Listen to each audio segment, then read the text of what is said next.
What is up, everyone? It is Psycho Blue, conductor of the Hype Train, Mr. Hype Gems, hashtag Crosswires, hashtag Tekken Tag Tournament 2. As promised, here is the footage from Beast in the East 7, which took place in Hampton, Virginia last Sunday.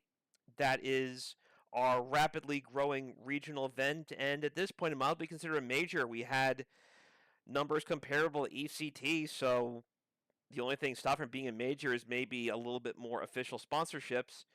Thankfully, Crosswires has those numbers in their phone book in case it comes to that. But for now, I will defer to our commentary team and not keep you guys much longer. Contestant number 1, introduce yourself.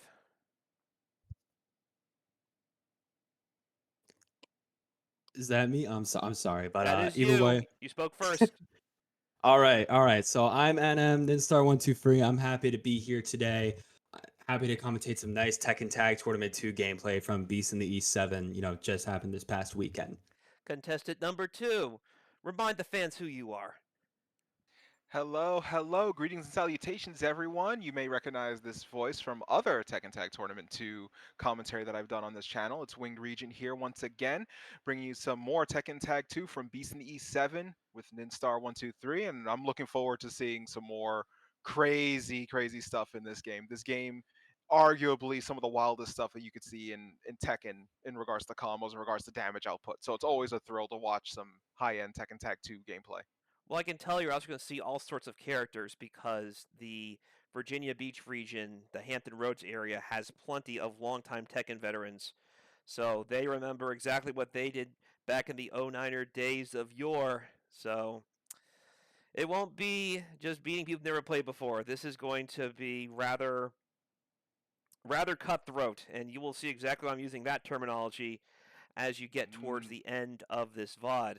You may see some familiar faces for those of you who follow the Tekken Tag Tournament 2 action. The King returns, the Richmond's primary FGC monthly. We are actually going to be running Tekken Tag 2 again as part of our September outing. The King returns 18. Soul Calibur 2 will be joining the festivities as well, so it'll be a 3D retro bonanza. Ooh, okay. Soul Calibur 2, big game on that front. Has a long storied history on the competitive scene. Honestly, one of my favorite games in the entire Soul Calibur series, so that's going to be interesting to see how that breaks down. For me, Soul Hmm. Calibur is like Dynasty Warriors. It peaked in the PS2 era. I have opinions on Dynasty Warriors about that, but that's a whole other discussion. We'll talk about Origin some other time. For now, let us go mm. unleash the beast of the East in its 7 trip around town.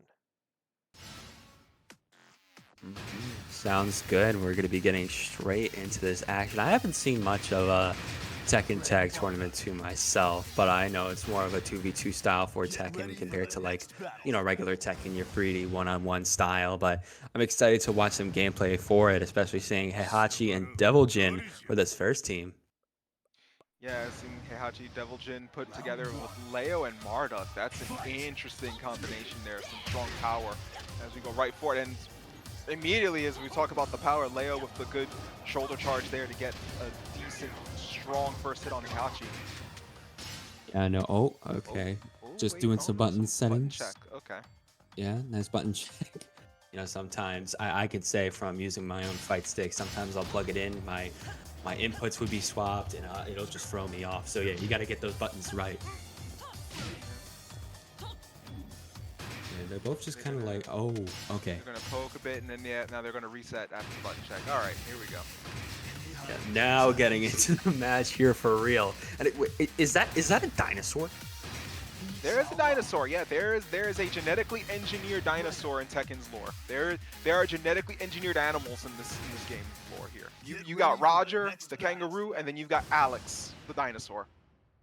I mean, there's already a bear and a panda running around. I shouldn't really question Tekken and other FGC. That their lore. It's something. It's something. But nice to see Lee swap in here. Lee and Leo. Okay, so this is gonna be very interesting. And now looks like we're gonna get underway. Yeah, Pressure. yeah. No, Lee's got some nice pressure. Heihachi trying to run it back though. blocking all these hits, trying to get a little more damage on them, but nothing's really happening. They're both just kind of trading blocks. He's gonna tag out. Yes, he does, but he eats the kick right on the tag out. Deviljin has his Fury activated, or his Rage activated. He's gonna be doing some extra damage. But now Leo has Rage, so Yeah. went for the launcher, gets it blocked. Yeah, ooh, nice combo there coming out from Leo. Deviljin's almost out there. Now looking good for Araragi, and ooh, there's the KO. Yeah, good call on the first round, hitting with the full 4-2. But there, Heihachi with the electrics, getting the bounce. Deviljin with his uppercut into the hell sweeps, and that's already about 50% damage. We talked already at the start about the heavy damage, some of the crazy stuff that you can do in Tekken Tag, and that's a good example of it. Not quite to the level of what we might see later, but Yeah, no, we saw there just how much damage that Heihachi was putting out, especially with the tag out from Deviljin. But we're already seeing Lee kind of come back here. Look at these combos, Leo coming in. Ooh, this is brutal coming out here. Deviljin trying to make something happen, but Leo's already whittling away at their health with these sweeps. yeah, that was some good wall carry there of that combo too, but Araragi fighting his way out of it, but to no avail. Gets out of the wall, but doesn't matter. Gets it swapped and then gets blasted back into the ground. Kemi up 2 rounds. Yeah, honestly, Akemi, like, they'll even be low health themselves, but they just find that one little window that Araragi opens, and they will combo them to death, just whittling away at that health, sweeping with Leo. Already seeing that sweeping action here right now, putting Araragi in a corner with just a little health alive, trying to make something happen as Heihachi switches in and is starting to block all these hits.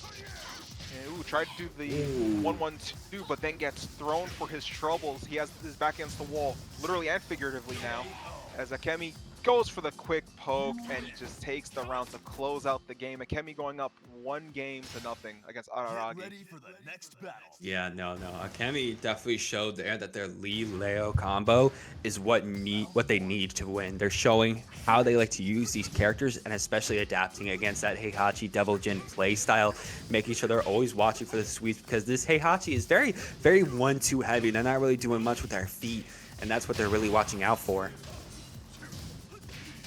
Right now, ooh, Lee, good. No, looked like he tried to use the stance there, but couldn't get anything out of it. Heihachi poked him right out of it. Now Heihachi going for Araragi's nice sidestep with the block. Getting some nice instant. Bold tag, nice. Ooh. Oh, that was a good snipe there by Araragi. But right now gets low swept, he gets to the ground. Now Leo's gonna keep the pressure going. Gonna keep it going. He's gonna go from the stance, yes. It doesn't get the full extension, but he's going to keep the pressure going on Araragi's Heihachi. There's the 1-1-2 to fight his way out of it. Yep, already seeing Leo trying to make something happen here, but gets swept by Araragi. They're starting to once again use their feet, and it's starting to counter what Leo and Lee are trying to set up here. You see that nice fist going down there, that bottom 2, very lovely there, as we're already seeing Leo just absolutely comboing over and over. And there comes the lead. The Leo's coming back. Oh, and as we see that, gets him into the wall and then gets the wall break, but doesn't get the finish. Araragi's able to tag out, but Deviljin gets caught on the tag in, and right now is trying to had to avoid the infinite chain kicks, as Araragi now himself reversing the pressure, getting the bounce and getting some combos off on Akemi. Yeah, already getting some combos off on them. Araragi, they just have to live a little bit longer, but they have such little health. Ooh, Heihachi not having much. That's gonna do it, and now they're tied. Yeah, unfortunate timing there, tagged out right into a launcher. And here, speaking of launcher, starting the round with a good launcher. Lee with a good follow-up, and then Akemi with some good pressure there. Now again, Akemi's game has been keeping the pressure going, but Araragi having to fight out of it. He's got 2 characters that are really capable of fighting their way out of bad pressure situations, though. Yeah, no, they got 2 very good characters for doing that. But we're already seeing some switch-ins on either side here, as Lee is starting to get these nice foot combos. Little footsies action, blocking. Okay, that nice 1-2. Oh, that is carrying. Doesn't get the full extent of it, though. No, doesn't really get that. Ooh, but there's so many power hits coming out from Lee. Yeah, very strong. And also, one thing to note is the red health being recovered from both characters right now. So Heihachi and Leo coming back in with a decent reserve of health brought back onto their corners. Decent amount of health. Going to be trying to get a little more. They're neck and neck right now, but ooh, definitely wanted to switch into Jin there. Caught him with the low while he was thinking high. Very good timing there by Akemi. Kemi rushing in. Oh, yeah, no, this is not looking good for Aburagi. Oh, they're getting comboed. 1-2. They have to switch into Jin here. They have to switch. Oh, there we go.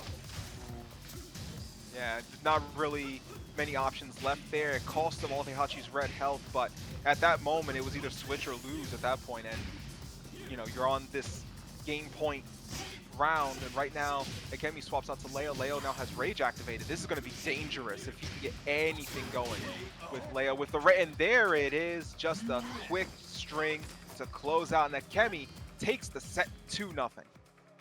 Absolutely beautiful coming out from Akemi. But we're getting immediately into this because, you know, Beast in the East did happen on Sunday and the past weekend over at Hampton, Virginia.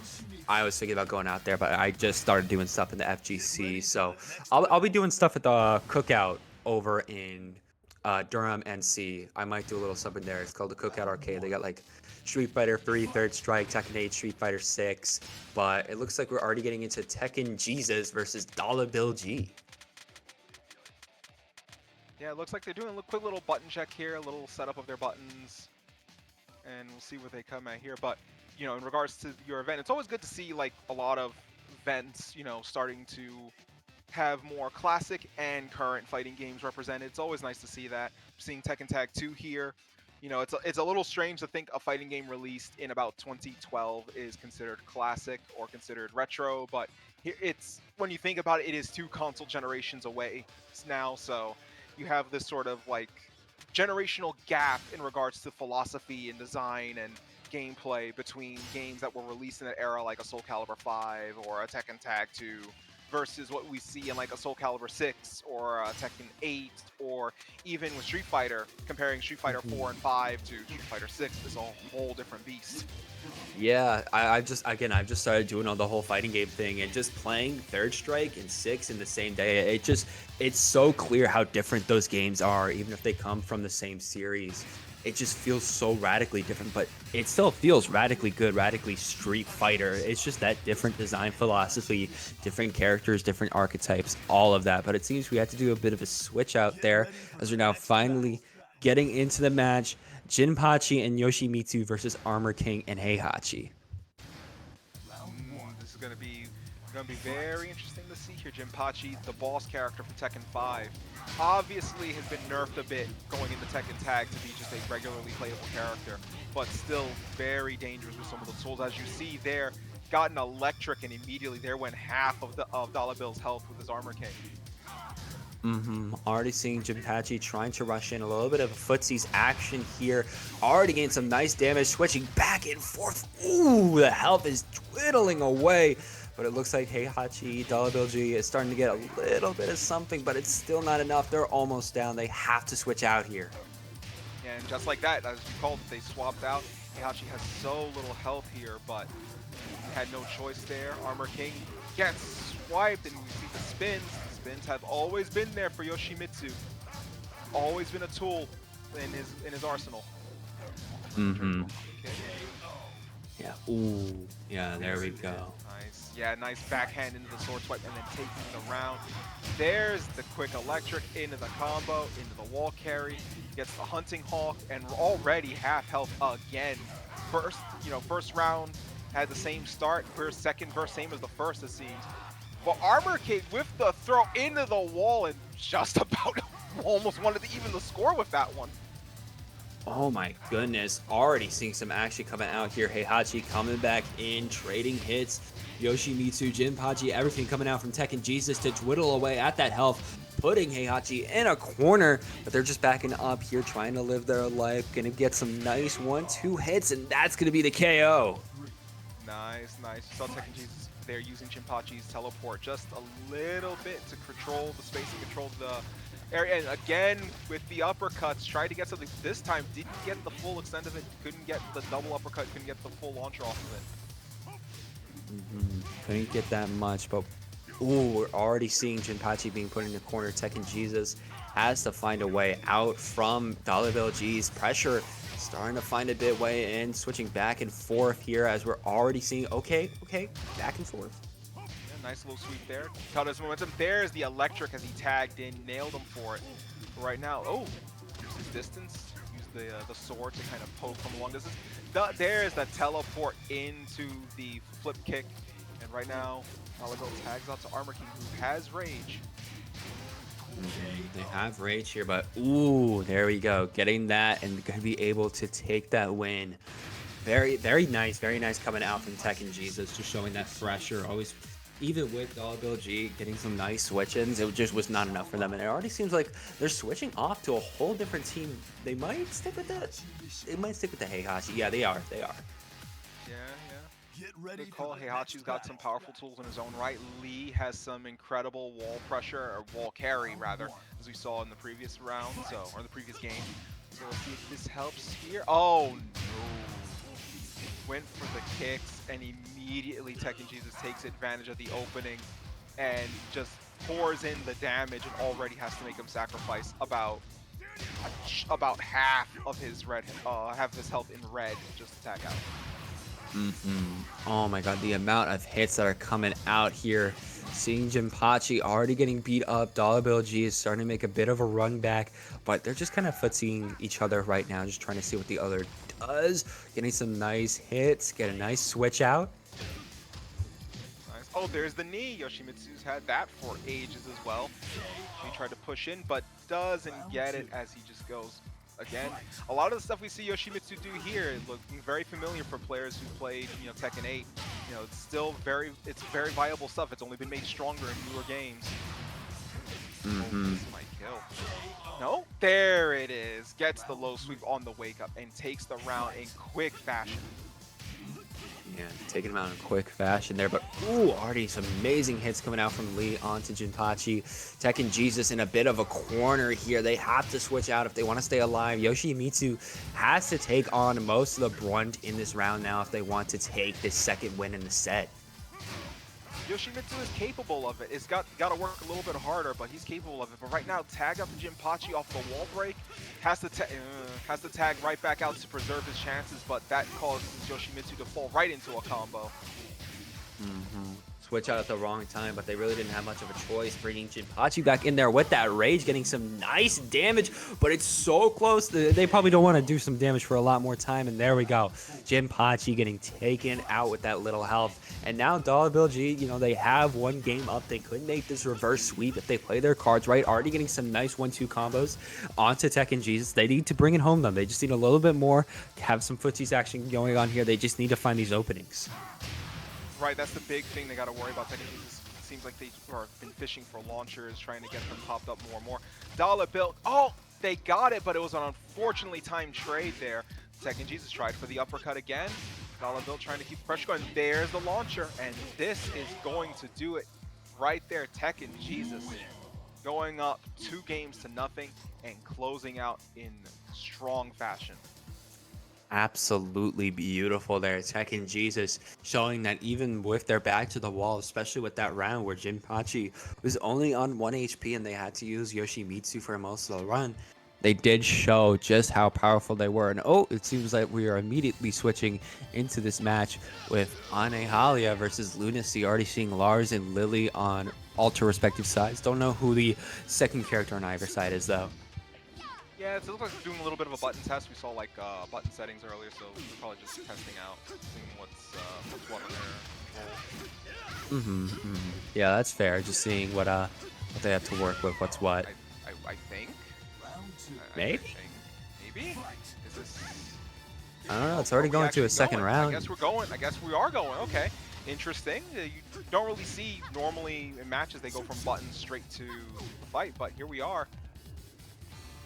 Yeah, Lunacy already taken round 1. That's pretty much a showing of that. They're already putting points on the board.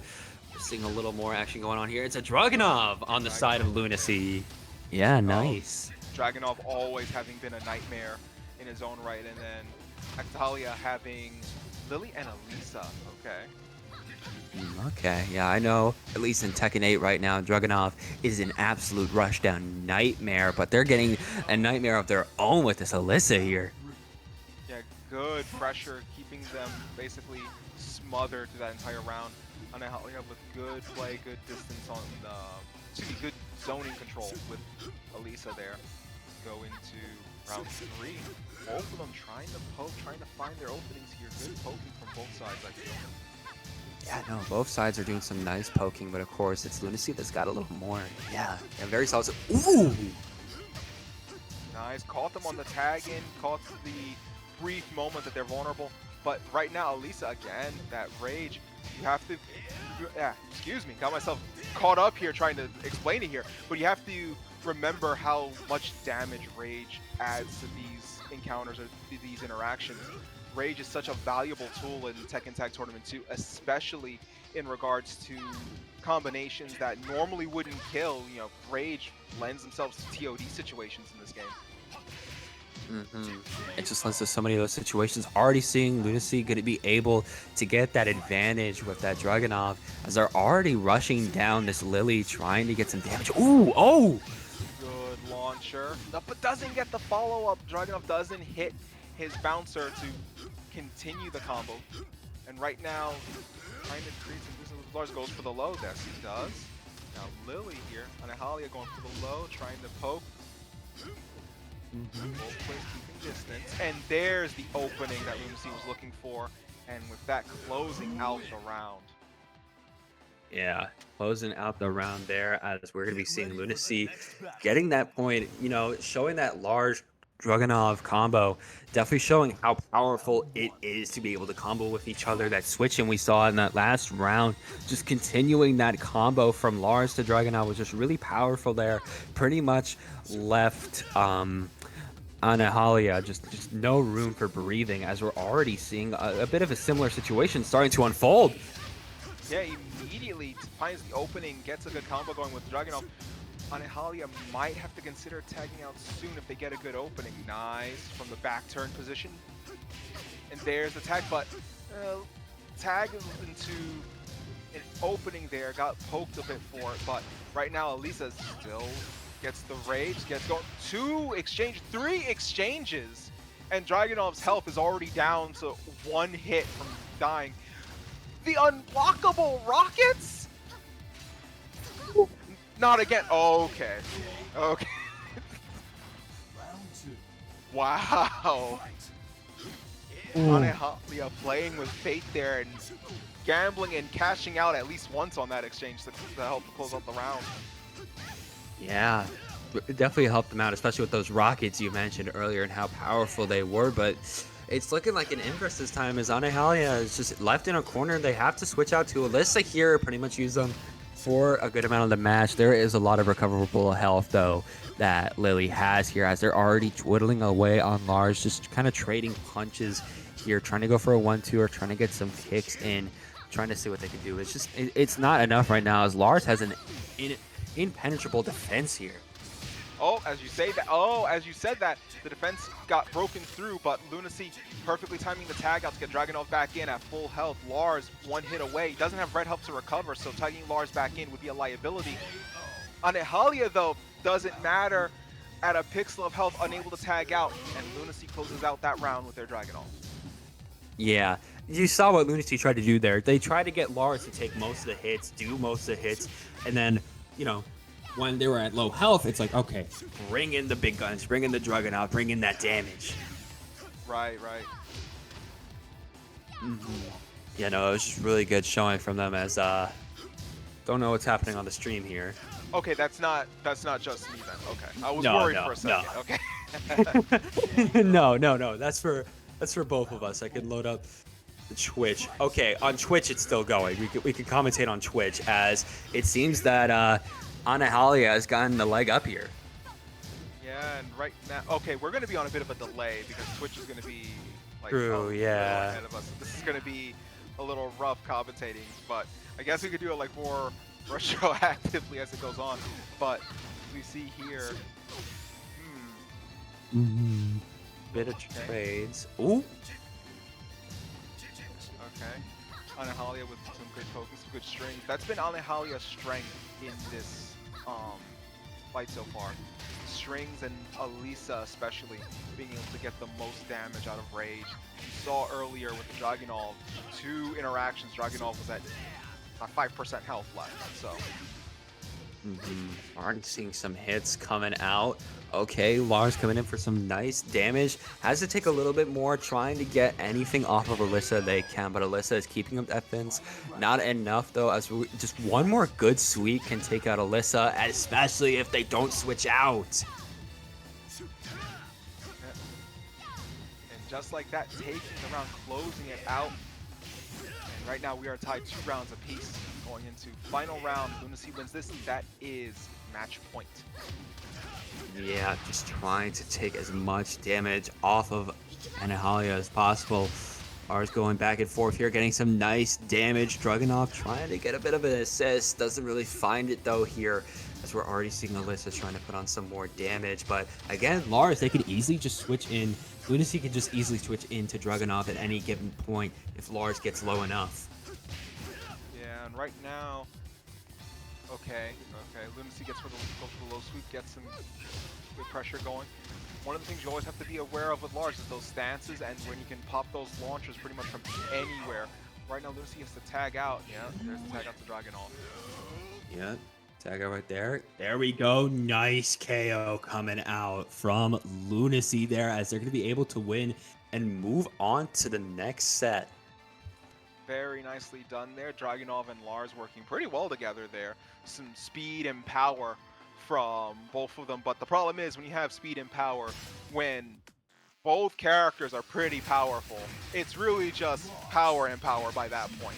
So Lars and Dragunov working well together as Lunacy takes the set, as we are getting ready for our next set here.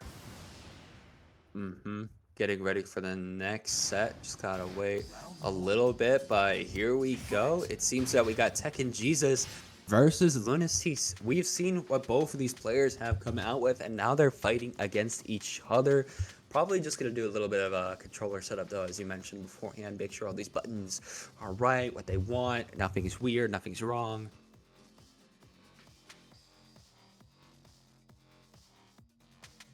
As they do that.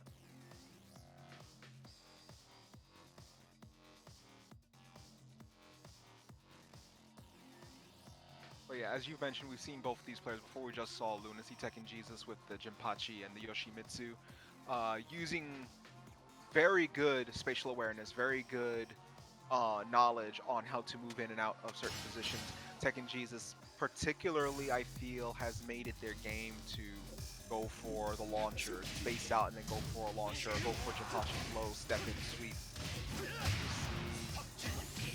Button testing, or is this might be the game here. Yeah, as Lunacy goes for a full combo here, Dragunov takes him to the corner, and then he's going to keep the pressure going, and we go to character select. Okay, you can fake that again. We're 0 for 2. Last time it looked like they were jabbing, they were poking, like, okay, they're button testing. Wait, that's the round? This time, guy goes full combo. All right, we're going right in. Button check. All right. Yeah, Okay. just it's just a button check. Sometimes you need a little longer, making sure okay, everything is set. I'm not going crazy. I don't. That happens, but now, okay, this will be the actual fight. It won't be anything else. It'll be the actual thing. Right. Oh man, actual fight in the Snoop Dogg stage. This is one of the things that gets memory hold about Tekken Tag 2, the Snoop Dogg collaboration. Both players poking. Tekken Jesus trying for the launchers, the flash punch combo, but it's blocked.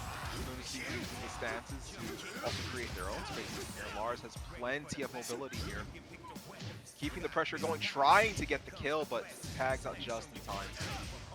Yeah, gonna be able to tag out just in the nick of time here. So we're already seeing Lunacy trying to get some damage on Tekken Jesus, but it's trying to, space it out. They don't want to extend too much, and then they get caught because of it here. As both players are kind of at even stance here, even health, as the Dragunov is here and ready to go to take out Tekken Jesus and bring him to the slammer. Gonna be able to get a KO off of that grab.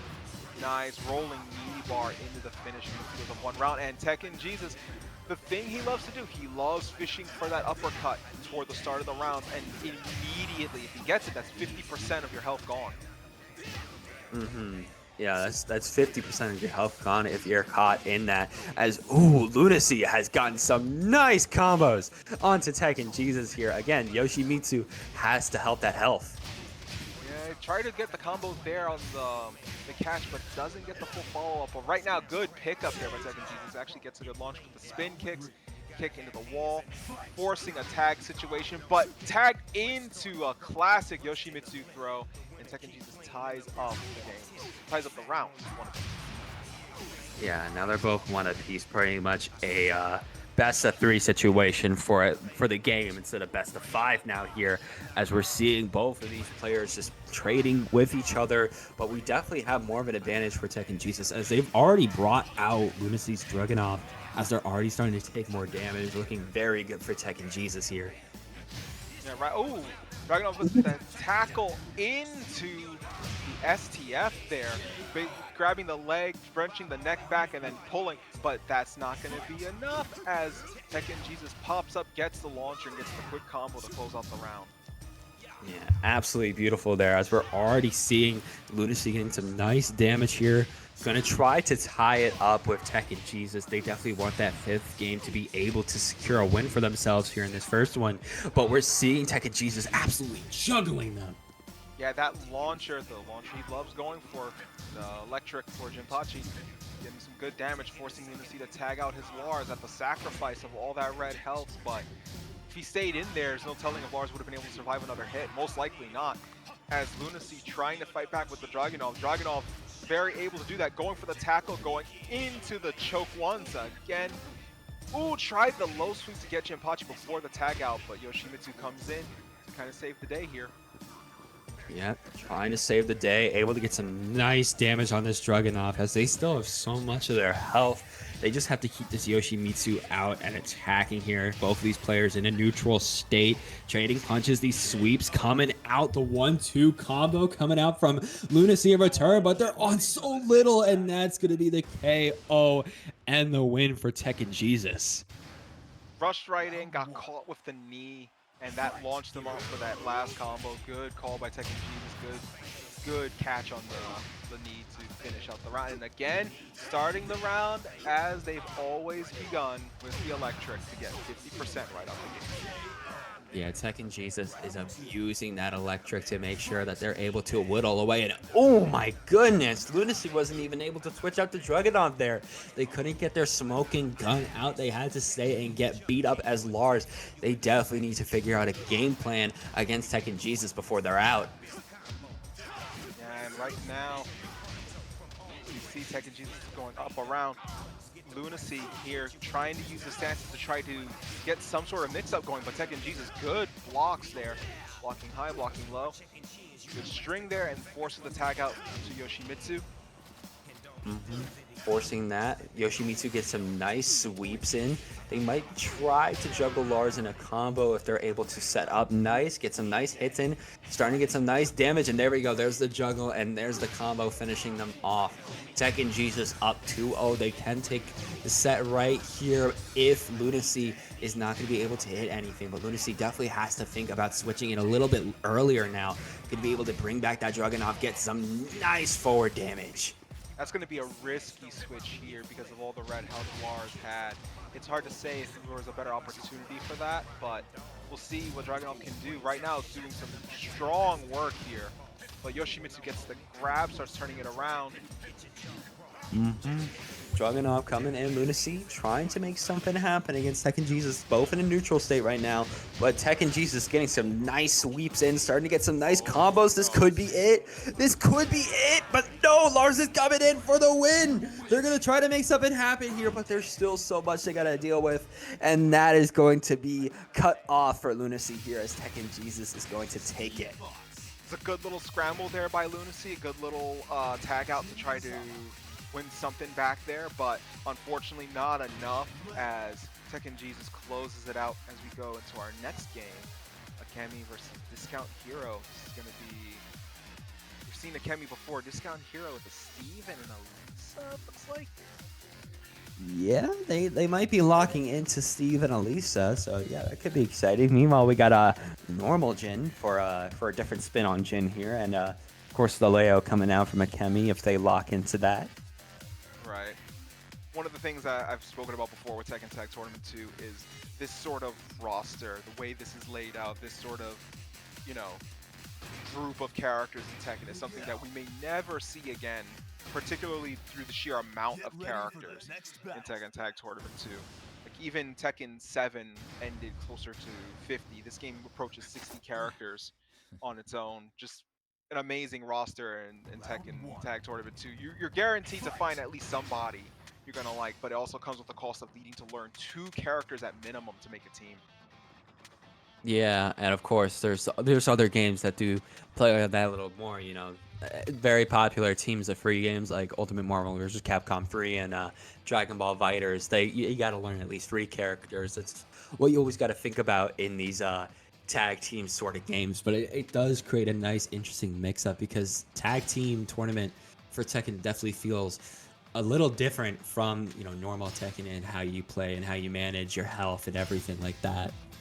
Right, and one thing to remember about those games too is much smaller move lists in those games. Not everyone is a Dante in those games, but in Tekken, everyone's got minimum 60 moves. So a lot of mental stack that goes into these sort of games, especially with Tag Tournament 2, as we see here. I am going to say this might be a button shot. Maybe. Or are we fighting? I'm not sure. Because they're spacing each other out pretty well. There's a launcher there. Akemi going into a combo. This is an actual fight right now. He drops the combo there as Akemi keeps the pressure going against the wall. Yeah, just keeping that pressure going further and further. Leo trying to make something happen against Miguel. Akemi has... Okay, there we go. They finally got touched, but that was the first moment where Discount Hero got some nice damage on them, but they're getting some really nice damage on that Leo. Yeah, that was a scary moment there with the Steve Fox launcher. Steve Fox in Rage has some incredible power. So he has normally pretty strong power, but in Rage it's even scarier. Right now he has little health, no real option to tag there. Miguel didn't have much better health as Akemi gets the poke to close out the round. Gonna be able to close that off here as Akemi definitely wants to bring it home, getting some nice punching combos here. Sweeps! Nice low parry there by Akemi. Going for the string. Leo coming in to follow up. Doesn't get the rest of it. Allows Discount Hero to tag out, but then gets the launcher. Gonna get some wall carry here. Yep, goes the stance into the low. Trying to go for a little more here. Ooh, gets that nice damage onto Miguel, and that's gonna take him out. There's a good play there by Akemi. Akemi has been fishing for that deflect for a while, that counter that Leo has, and was able to get it off at least once, I believe twice in that last round. Got some decent damage and some good positioning off of it. And now we're going to see if Akemi's going to try for it here, but right now it's kind of like keeping the pressure going on both sides. But Discount Hero with the throw, swapping out, and then tagging out to Miguel to close out the round. Yeah, very nice to close out the round there, but we're already seeing some nice damage coming out from Akemi, trying to get a little more sweeping in, dash dancing a little bit to try to close that distance, but there comes Miguel coming back out to try to trade some damage off. Good call there by Akemi, closing distance and doing the low roundhouse there. Going for some quick, oh wow, okay, going for some quick shimming, some quick movement there. Going up and down, keeping himself guessing, but doesn't get the combo follow-up as he keeps the wave dashes going and gets the double team throw. Very beautifully done, but doesn't matter as Jin goes for his special throw. Doesn't get the 1-2 break and then closes it out cleanly. Yeah, Akemi coming out there on top. Definitely wants to bring it home, showing that their Jin Leo combo is very powerful. Even with the pressure that Steve Fox and Miguel can bring out, it's just not enough for how Leo and Jin like to play coming out from Akemi there, as we're already settling in to this second match, and the footsies is looking like in favor of Akemi here, even with all these blocks coming out from Discount Hero. There's a floor break. Oh yeah, right now going into the lower end of the temple. we see here, the floor breaks in this game not as dynamic as the ones we'll see in like Tekken 8, but still good momentum shift here as Akemi tags out to Leo. Leo has Rage, scary weapon. Yeah, no, very scary coming out from Leo there with that Rage. Definitely could get some nice damage in, but I don't think Discount Hero is too worried about it as they keep tripping Leo over and over. And even if Steve goes for a minimum, it's looking like Akemi's going to be taken out here as they just have so little health, and there we go. Very nicely timed there by Discount Hero. Gets the finish and closes out the round.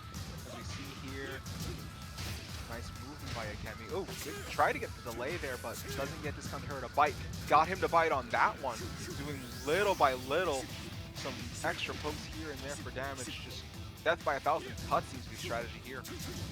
Yeah, just death by 1,000 cuts here as we're already seeing Jin just getting pushed more and more here as, you know, Steve is just trying to get some nice combo damage or at least some aggression coming out, but they have to switch off to Miguel. That health looking a little too close for comfort here as this Miguel is doing some nice work against Jin and now Leo as they're already taking off 75% of that health, trying to get a little more down to 50. Gonna try to get as much as they can. Miguel showing that, you know, it is definitely strong coming out from Discount Hero, but they gotta bring that name home and take this Leo out.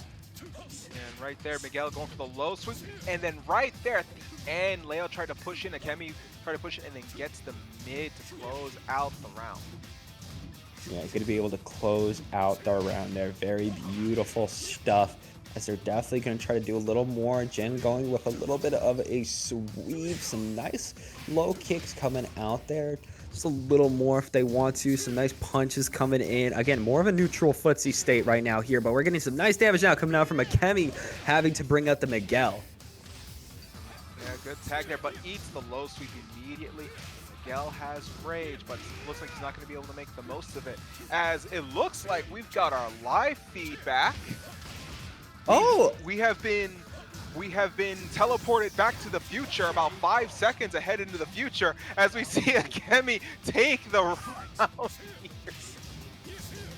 Perfect. That is definitely what we love to see. The stream coming back out as we're already seeing some nice punches coming out.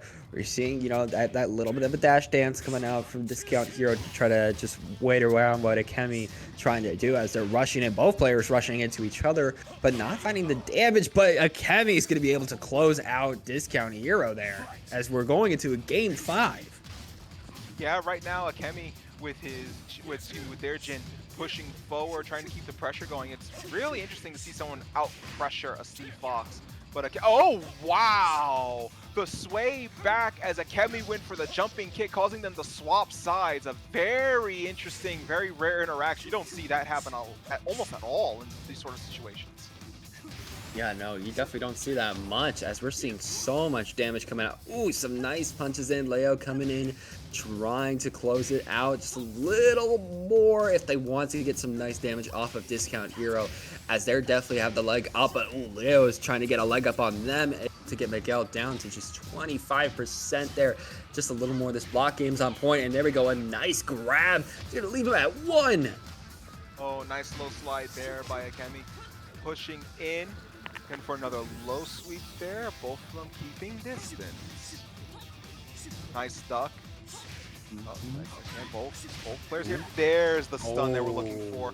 Gonna try to put the pressure on them up against the wall. Kick jabs, but Akemi closing it out with the low jab and closing out the set.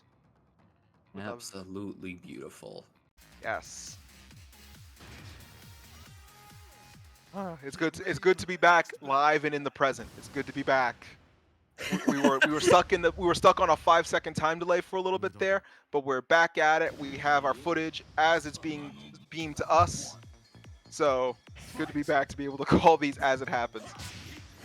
Yeah, good to see that as we're already seeing Akemi going to be able to take on Tekken. Jesus, all the winners coming out against each other here as we're seeing Akemi just running back and forth against Tekken Jesus, trying to see what they can do. Dash dancing here, getting some nice low kicks on their Jinpachi. They just need a little more, but the Yoshimitsu is going to come out to protect their Jinpachi there.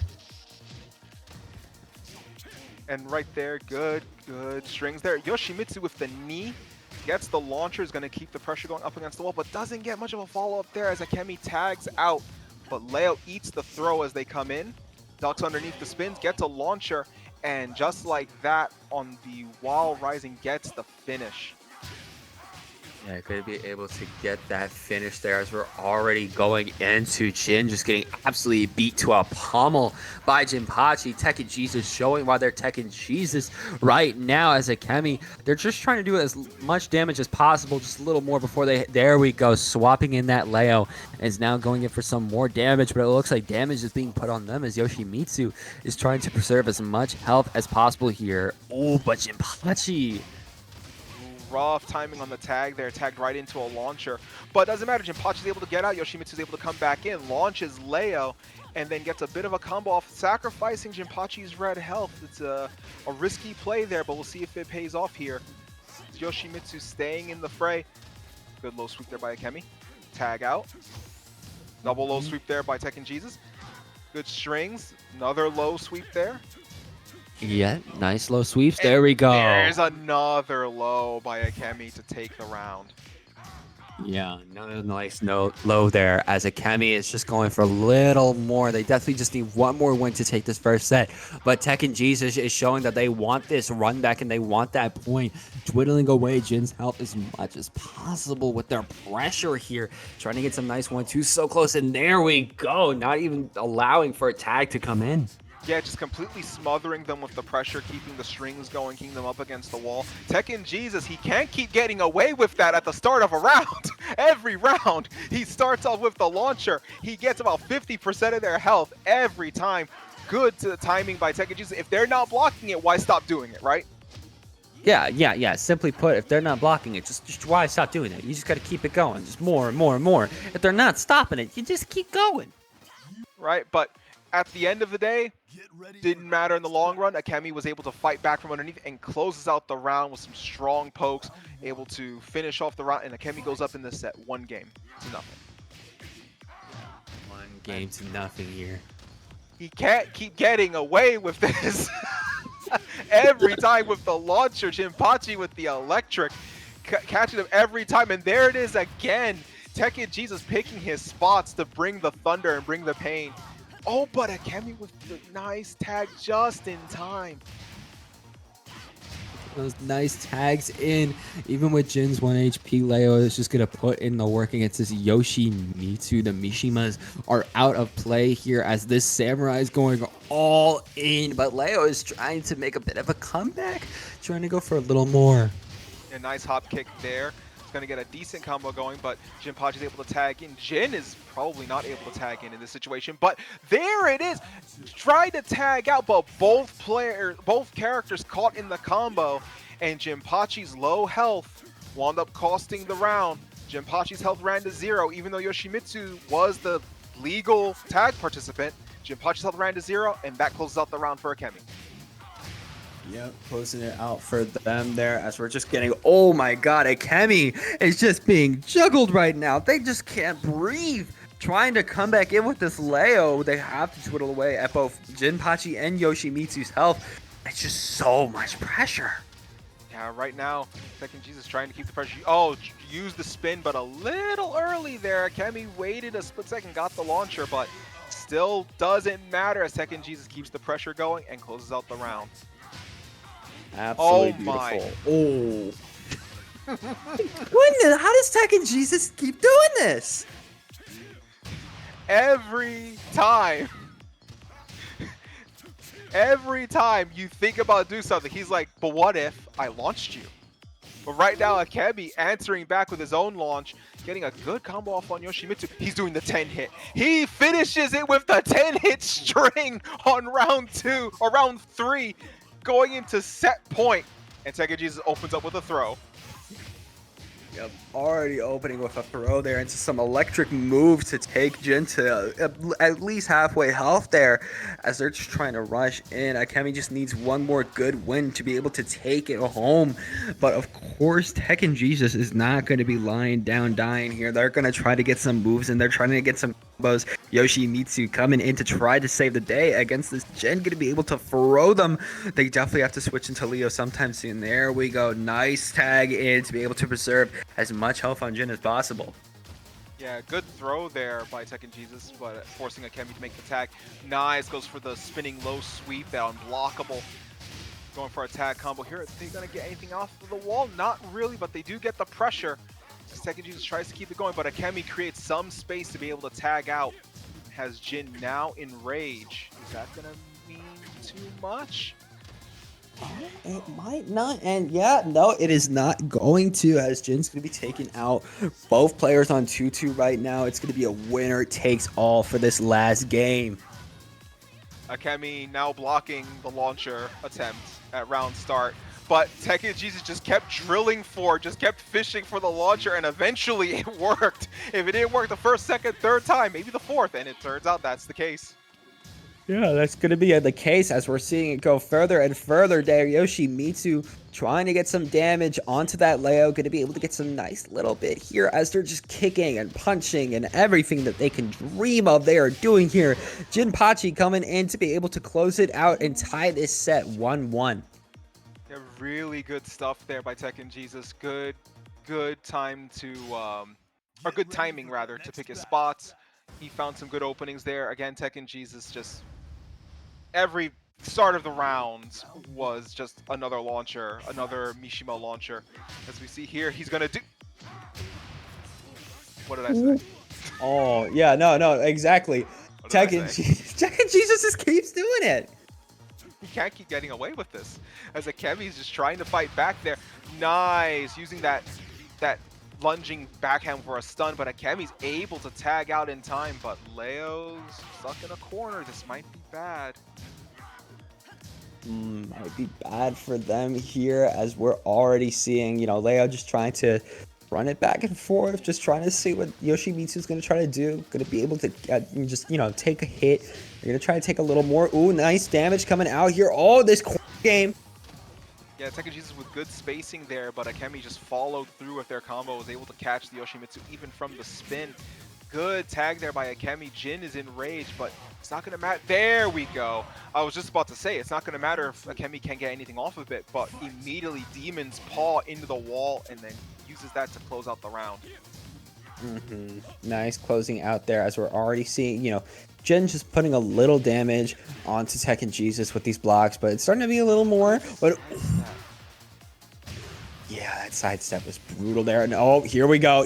Jesus once again showing the work. Right now, Akemi forced to just jab and fight their way out of a good throw to switch positions, put Tekken Jesus back against the wall, but Akemi being forced back now. Yoshimitsu sacrificing some health for some mobility, spinning away to clear some distance. Yeah, just a little more in what they want to do here. Some nice damage coming out from this Leo. Just a little more in what they want to do. Jinpachi, though, gonna go down. And we're already seeing a nice lead of a 2-0 coming out from Akemi here. Again, just one more win, and they can take it all home. It's just a matter of, can they stop this power from Tekken Jesus, or can they stop it from happening for a reverse sweep?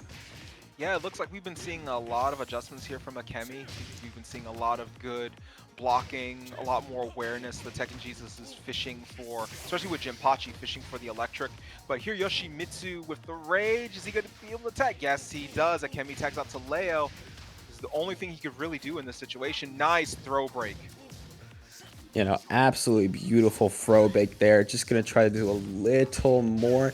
Yoshimitsu coming in with these swings, trying to dwindle away at the health of the Leo there. Just a little more, but getting hit so many times there as the Jinpachi has to come back out in rage to stop Leo and this madness that they're causing.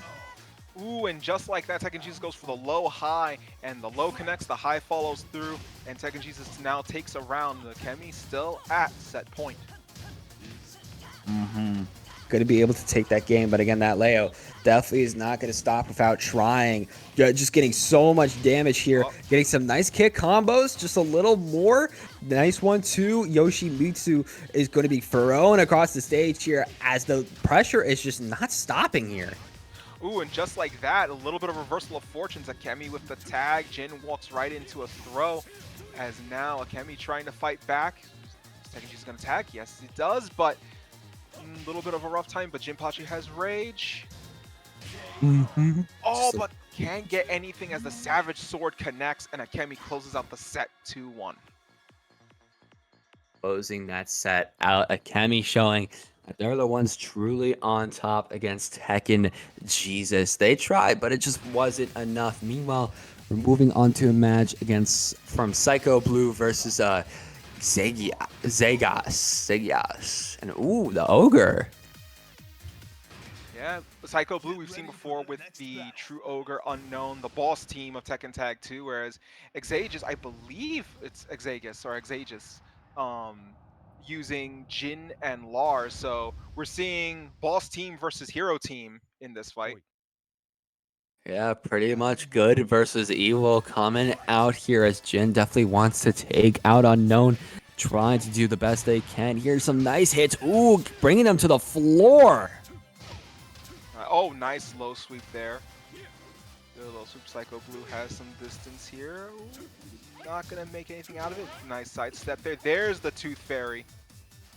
And bringing in Ogre. Look at that absolute demon there taking up the screen, just throwing Lars any chance they get. All this pressure coming out from Psycho Blue. Low parry. Yeah, that low parry, and oh, there we go. Zegius going to be taken out for that first game there, as that Ogre just showed how powerful they are. This Unknown definitely going to try to make something come back, but it's definitely going to be an uphill battle. And right now, we're seeing Psycho Blue trying to make something out of this situation. There it is. The Wild Rising gets the 2-hit there and closes out the round. Psycho Blue already on game point here. Already on game point, just going back and forth. Little more, trying to go for a sweep there, pushed back. Jin trying to rush in a little bit. Going to be thrown down onto the ground, kicked down. So much action happening here as this Lars is switching in. Stop any damage from that Jin, but Ogre is going to counteract that and put on a lot of pressure. Even with Lars getting this nice 1-2 combo, it just might not be enough as this Ogre is going to come back out, go back down once again. Oh, the damage! Forcing Psycho Blue to tag out there back to Unknown. Unknown coming in with the throw. And right now using the range, that's something you got to be aware of with Unknown. Unknown's distance game doesn't just stop at the limbs. Unknown has not projectiles, but can bring up those stalagmites from the ground. And just like that, goes for the up kick, brings in the True Ogre, but then Ogre gets caught and comboed, closing out the round. Exagus up on a round. He's on the scoreboard now. Yeah, they definitely love that they're on the scoreboard again, but Psycho Blue still has that 2-1 advantage, so they can take that away from them by just getting that one more win. Definitely what Psycho Blue is going to be aiming for here, getting some nice damage onto Jin as much as they possibly can. Even with this Lars coming in, they're going to be knocked back. Ogre's going to be come out. Ogre's going to throw them here across the stage, and ooh, yeah. Yeah, it's already looking like a brutal setup. Yeah, Ogre has some very tricky situations, especially from his flying position. As we see here, goes for the shoulder push, the throw, which sets up a combo here. Nice damage here, going for some low pokes, and then goes for the low sweep to take out Lars. Psycho Blue going up one game in the set. Yes, up one game here. Psycho Blue able to take away that, that point that Zegias was able to get, as they're already trying to put on the pressure onto Zegias, able to get that nice throw into there, get some nice damage as they're going to be trying to push it further and further. As we see here, some pokes, oh, tried to go into Genjutsu, but gets answered with a throw immediately, not able to do the 1-2 break there. Nice pokes, both players here poking. Someone apparently really liked that. They saved a screenshot of it in that moment as Psycho Blue takes the round with a True Ogre tag in. Yeah, that Ogre tag there definitely what got them that first win as we're already seeing, just a little more coming out. The Jin trying to make a bit of a comeback, but again, that throw from that unknown, from Psycho Blue, definitely not what they want to see here, as Lars is going to be coming out to try to at least get some of that health back, but Unknown is just trying to take out more and more of Lars's health. Zagias has to find an answer to at least this Unknown, because that Ogre is giving them a hard time enough, but not being able to take out that Unknown is of a problem. Yeah, right. Oh, but there we go. Good call on the counter hit there, but forces Psycho Blue to tag out into his Ogre. As we see the Lars keeping the pressure, the stance is pushing forward, trying to keep going. Tags out to Jin. Jin goes for the hop kick, and he's going to get flung for his troubles. Yeah, absolutely flung there here as this Ogre's trying to come in. Damage on them here. They have to take out Lars, but ooh, Lars is going for that comeback and able to take him out, tying up this set here 1-1. Here we go, Psycho Blue taking advantage of some of Unknown's unique properties with the stalagmites there, but Zega sidestepping that. Tried for a hop kick, doesn't get it. Goes for the 3-ring circus or the white heron. Doesn't get anything off of that. Zega's with the Jin string, the traditional Jin string, gets the low hit off of it. Right now, Psycho Blue with Ogre, Zega's with Lars. Yeah, Lars coming out here trying to be that secret weapon to take out as much damage on Psycho Blue as possible here, trying to run up onto this Ogre, blocking whatever they can, but the Ogre is starting to get some nice damage, just a little more, but it might not be enough here.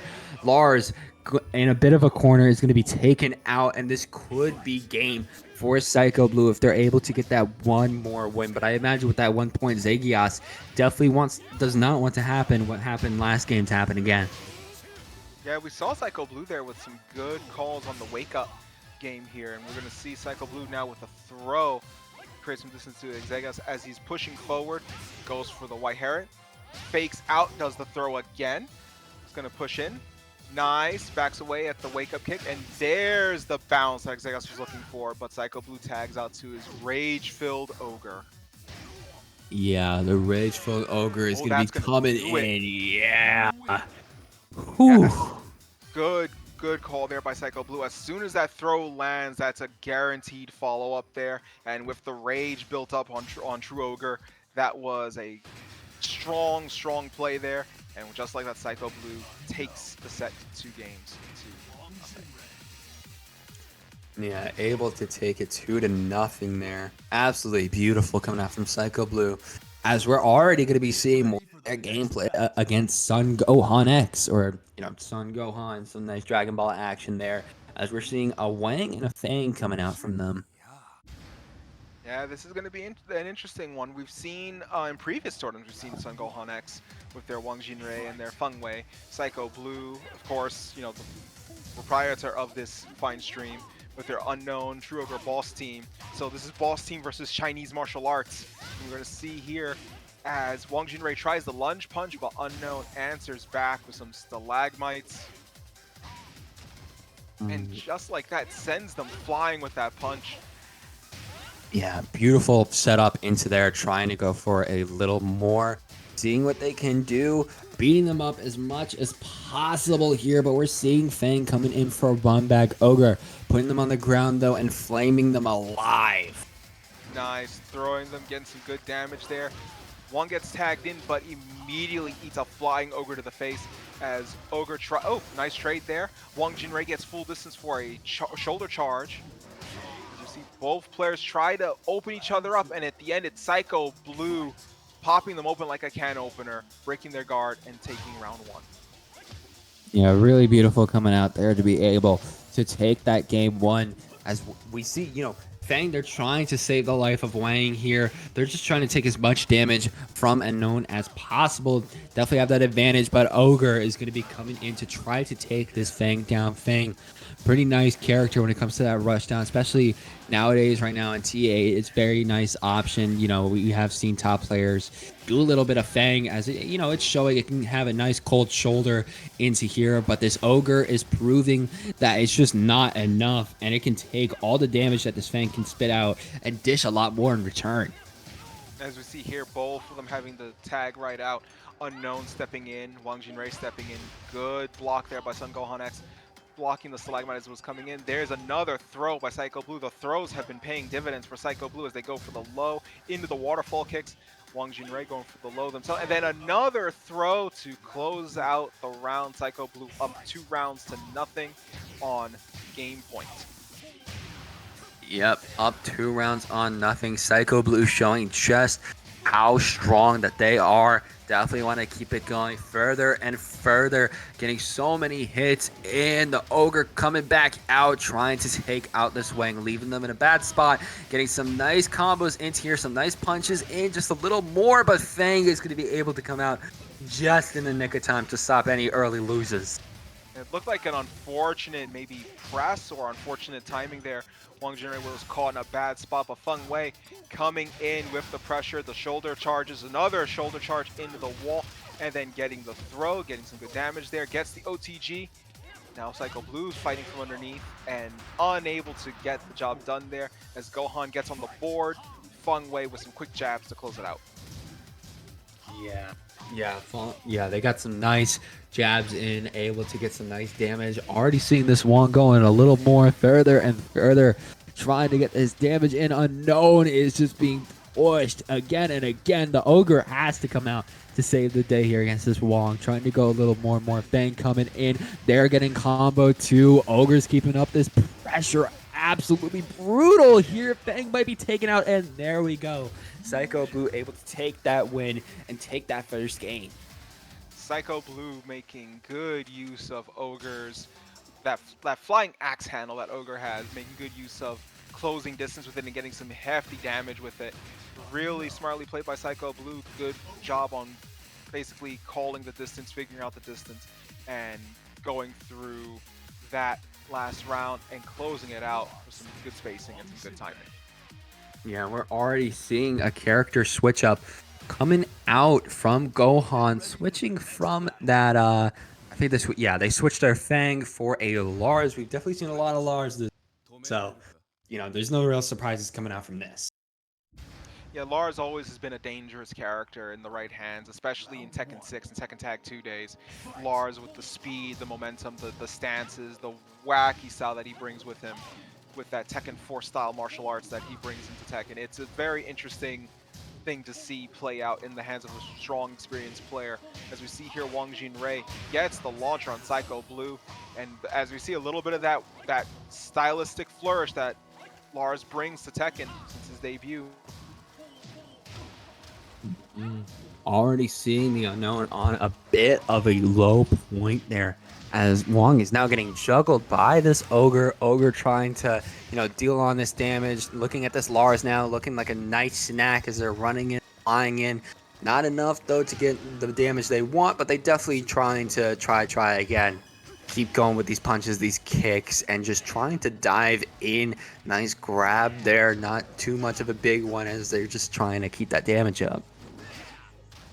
Right now we see Psycho Blue taking advantage of Ogre's unique properties there with the flying, coming in with the flight, and Wang Jinrei comes back in, goes for the low into the overhead, tags out to Unknown, but eats the launcher, and this is going to close out the round. Sun Gohan up 1 round in game 2.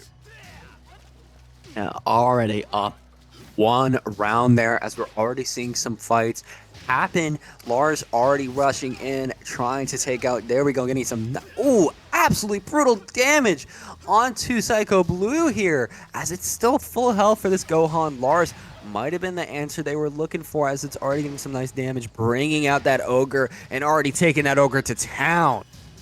One of the tools that Gohan's using here with the Lars that Feng Wei wasn't really affording them was that you see that jump kick over there. It's already afforded him the ability to evade lows, and now it's forcing Psycho Blue to kind of rethink some of his game plan here. As Gohan breaks the throw, saw it coming this time, but Ogre now trying to keep the pressure going. Doesn't break that throw, however. Sets him on fire in the water. Don't ask how that works, but throws him in there as Gohan gets the launcher and doesn't get anything out of it. Ogre recovers because of those unique properties. Nice recovery there, and there we go, that nice hit, able to send Wong flying, and going to be able to tie it up 1-1 there. Yeah, right now, both players look like they're having to make adjustments, and there's Gohan with that leaping axe kick that gets the bounce, but doesn't get much out of it this time. But we've seen Gohan make use of that plenty of ways. We've seen him evade Psycho Blue's lows with it. We've seen him close distance with it. Right now, Nice meets him in the air and gets the throw. Old school Mishima Stonehead with that, and creating distance with the trade there. Yeah, nice creating distance there, as we're already seeing, a little bit of a low point here for Psycho Blue. The Gohan has been able to just keep them out of their space, but more importantly, get that nice damage in. Are seeing, oh, there we go. See Gohan able to get a bit of advantage here. They definitely want, or as they want to continue getting those wins on further and further in tag 2 for Beast in the East. But we're already seeing the dive in coming out from Unknown here, and that throw is going to be stopping at least that Lars in their tracks. Right there, we saw as soon as Wong got the opening, was able to push away with that palm thrust, and then we see Wang Jinrei showing Psycho Blue the originator of that throw that Ogre loves to do, that back, that shoulder-to-shoulder charge that sets up the combos. Wang Jinrei getting that off on Unknown, tagging out. Ogre comes in. Ogre's coming in and eating a beating right now. They're just eating an absolute eating here. Ogre is gonna have to be swapped out, and oh no, that was nasty. Read the tag out, came in, did the unblockable launcher, and as soon as Unknown came in at the perfect time that the launcher was charged, popped them up and closed out the round. Well played by Gohan, now tying the set 1 apiece. yeah, that was a really good play coming out from them. And I imagine that Psycho Blue is like, all right, you're not taking me out. I showed in the previous round how strong I am, and I want to keep it going. Gohan, you're going to have to come back another day, maybe in another arc, to try to do something against me here, as they're just rushing in against this Lars, trying to make some magic happen. Yeah, and right now we see, oh, nice juggle. Oh, but Gohan doesn't get the full extent. Tried to go for Lars's air grab, one of the few characters that can grab someone out of the air to do extra damage, but wasn't able to get it there. But Psycho Blue said, you try to grab me in the air, I'll throw you back on the ground and set you on fire. And just like that, Psycho Blue takes round 1. Yeah, nice taking round 1 there. Definitely trying to take it further, getting some nice jabs onto Psycho Blue here. Just need a little more and more nice damage coming out, as Gohan has just not even been touched yet, already bringing out Blue's Ogre, as the Ogre's just blocking, trying to see in a little bit of neutral place what to do.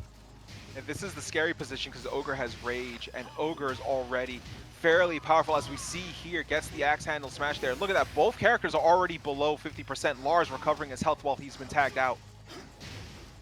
Yeah, already being tagged out here. Ogre getting hit over and over here, as Gohan is just keeping up that pressure, waiting for them to get up, putting Unknown back down on the ground, even as they're able to get up, starting to get some nice kick combos here. It's just not enough. Ogre has to come out to save the day, as they're going to be able to take it out, as Psycho Blue is 1 win away.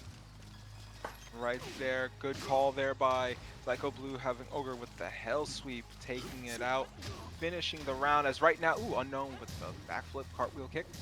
Oh, nice, going for some traditional June combos here.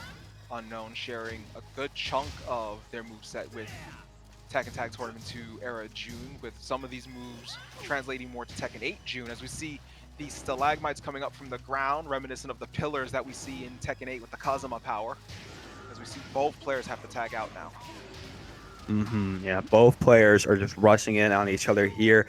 Ogre going to be able to pick up in the air, like you said, that Wong, and throw them back down onto the ground to make some nice damage here. Trying to see if anything will be able to connect. Just trying to a bit of a neutral state. Able to get a nice combo. Switch out to the Unknown. The projectile not going to connect, but we're already seeing Lars coming back, trying to get a bit of a run back here on this Unknown. Seeing if they can do any damage, as just a few seconds left on the clock. And right now, oh, nice launcher by Wang Jinrei. We've got 10 seconds left. Is this gonna, that's not gonna do it. Nice tackle, 5 seconds left. Doing some extra damage. That might seal it if Gohan stays away. That's gonna seal the round in their favor. And just like that, taking it on time up, Gohan's on the board with a round. Nice stuff from Gohan. They're able to space out Psycho Blue at the end to make sure they were able to get the victory. But I already know that Psycho Blue, they still need that one more win. And they definitely don't want to give those 2 wins to Gohan, as they got to figure out somebody to do against this Lars combo, as it's definitely once Gohan switched from that Fang to that Lars is when they started to get a lot more damage onto the table here that Psycho Blue isn't dealing too well with. Yeah, Psycho Blue doesn't really have that strong of an answer in these situations, but as we see here, when Psycho Blue is left to just go on their own devices, they take full advantage. Ogre with the flight, Ogre with the throw. Ogre, again, with unique properties, able to recover in the air from that launcher, but getting picked off for it. Trying to take advantage of the spacing in the distance, but Son Gohan's Wang Jinrei, nice delay there, and that's enough to stagger out the unknown, bringing us down to final round here. Both players at match point. Yeah, both of them are a match point. Literally, winner takes all. This is their last round they're going to play, and whoever wins, moving on. I imagine that both of these players definitely want to take this victory home with them, as we're already seeing the Ogre coming out. They have to get Lars at low health if they want to get that win. Psycho Blue, they know how to deal with that Lars at the very least, getting it to at least half health, as I imagine that Gohan is going to try to recover it by, taking some damage on with this Wang here, as they're just trying to, get some hits further, more and more. Ogre is starting to get comboed more and more. They got to switch out to the unknown if they want to live, as they're going to be able to, as the unknown also has that rage coming out, but there's so little health. All right, and just like that, eats the launcher, and that's going to do it. Son Gohan with the Wang Jinrei and the Lars, taking it 2-1. Well played there. We saw some good strategy there with Son Gohan with the parries that Wang Jinrei has. It's not something that's often talked about, but it was a good way to buy some time, a good tactic to use to evade some damage, and being able to time their launches really well. Eventually learning the throw break on Ogre shoulder throw. Wasn't able to throw break much else, but that's the big one they want to avoid big combo damage. So good play there on their end, learning that throw break as that kept going.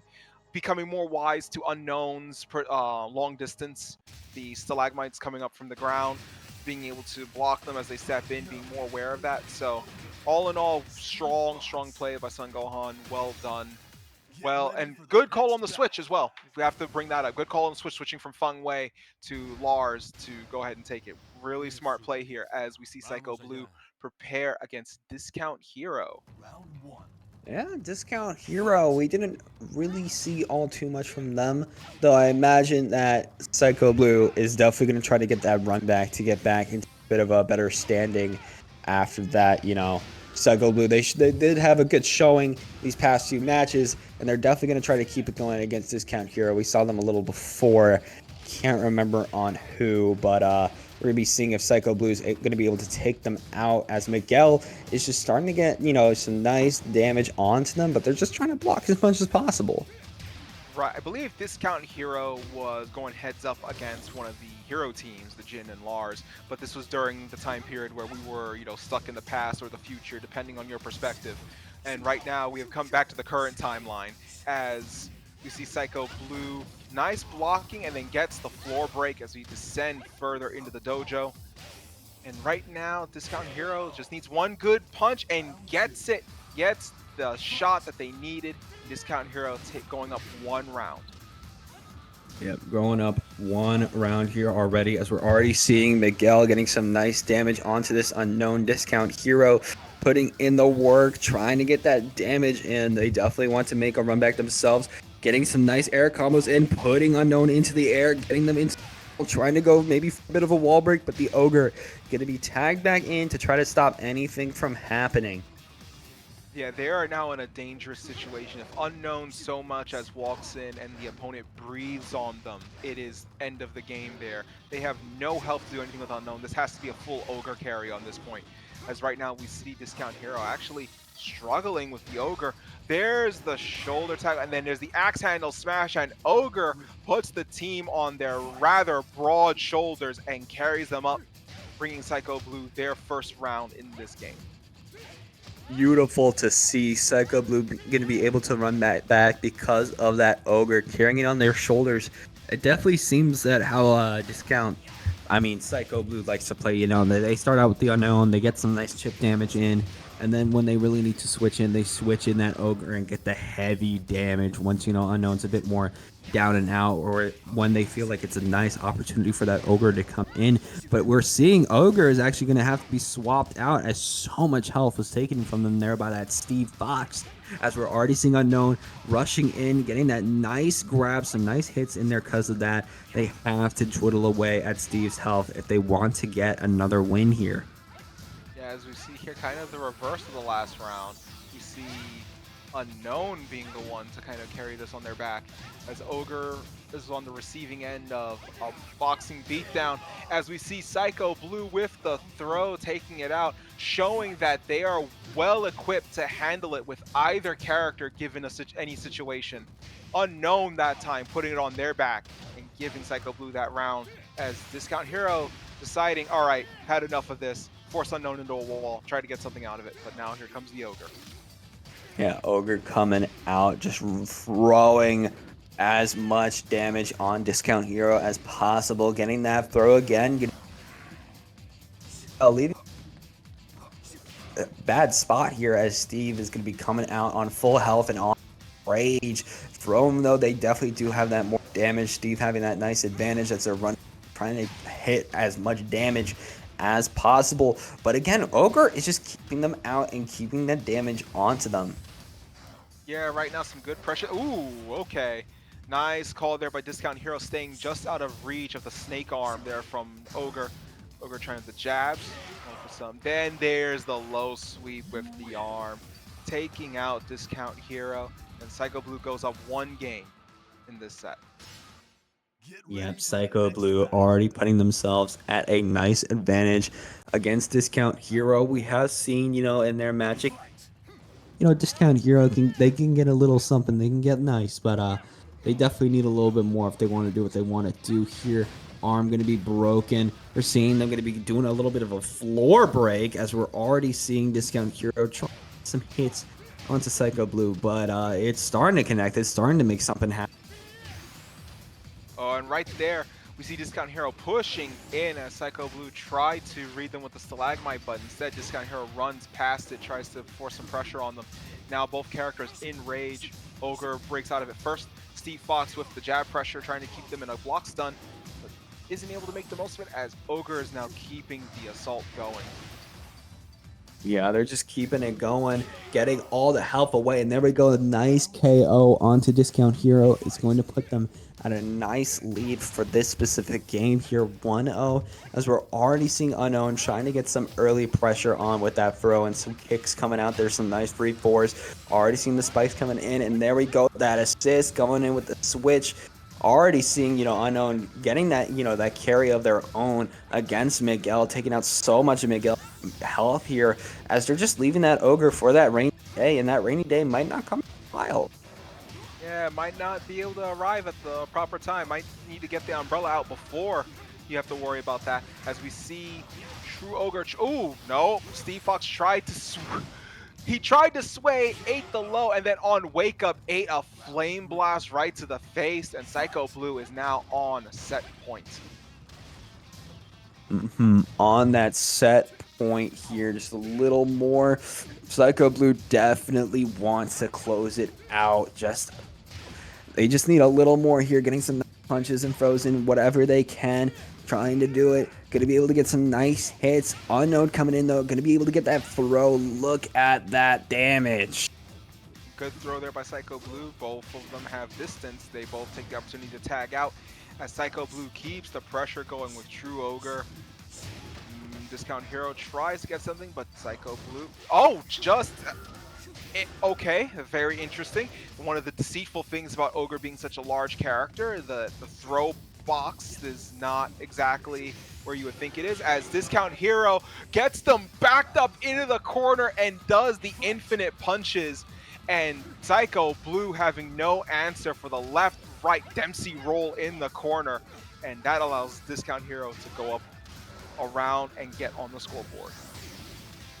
Yeah, able to get him on the scoreboard, but it's definitely might not be enough against Psycho Blue, as this Ogre once again is putting all the damage on the table. Steve having to come out, pretty much be the last man standing, as Miguel is not recovering.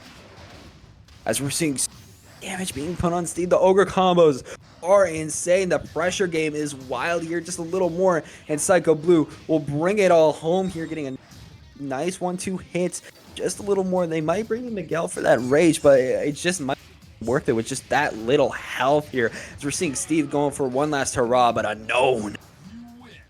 Yeah, Unknown coming in at the right time to poke Steve out and close it out. Psycho Blue takes the set. I mean, there could have been a good opportunity to bring Miguel in, but it would have required a Steve Fox launcher to bring in to take advantage of the damage. Because at that time, both characters would have been at a low health situation, so it wouldn't have really mattered. At that point, Miguel would have had at least the benefit of rage. But we see Psycho Blue close it out as we go into Sun Gohan with the Wang Jinrei and Miguel. Switch up of their own here against Akemi, with bringing in the Jin once again, starting it off. Yeah, love to note that this is the winners final, so they're definitely trying to punch their ticket to grands right now here. Son Gohan and Akemi proving that at least at the start they're the best of the best in this roster, but who's going to come out on top is the better question here. We're already seeing Son Gohan getting some sweeps and some nice hits on Akemi. Anything they can do. Miguel getting combo juggled. Jin is ringer. Is going to come try to save the day for them, but Akemi is going to be able to get that nice back throw, get some nice damage, and take Gohan out. Some good pressure there by Akemi, was not daunted by the tags, not daunted by the situation changes, and just kept throwing, kept applying the string, keeping the pressure going, and Akemi takes that round, but Son Gohan answering back with just sheer fury, doing some heavy damage on Jin. Akemi still sticking in there, not really finding a good opportunity to tag, probably in fear of getting launched. Now had the distance to tag as Li Xiaolan steps in with rage, with the speed, with some power to him now, as Son Gohan tags out to Miguel. Yeah, they're going to tag out to Miguel here, getting some nice damage on Akemi's Lee. Interesting to see that Lee coming out, the Legion combo. I don't think we have seen from them, but that Lee is proving its worth, able to take another win against Son Gohan. Them in a bit of a rough spot here. Akemi definitely in a nice state, but they're already getting so much damage onto them by combos. They need to do a little more if they want to, close it out for that third win. But can it already? Oh my goodness! They're not even able to switch out. No, that unblockable uppercut. Akemi was at the right distance away. Son Gohan charged it up. Akemi was caught staring. You can't block that. And just like that, Son Gohan launches them, takes them out, closes the round. As we see right now, a little bit of a momentum shift off of that. Might have staggered them a little bit mentally there. Yeah, might have staggered them a little bit mentally there too. It is just crazy seeing all this action right now here, as we're already cuts of their own from Jin. Miguel trying to switch out, trying to save the day, but Gohan does not have much left. It's just rather of who I as a death by Miguel here, as Akemi is going to be able to take that first win for themselves. Yeah, good recovery there by Akemi after a shaky start to that round. After that unblockable launcher, Son Gohan's done that twice now, that launcher.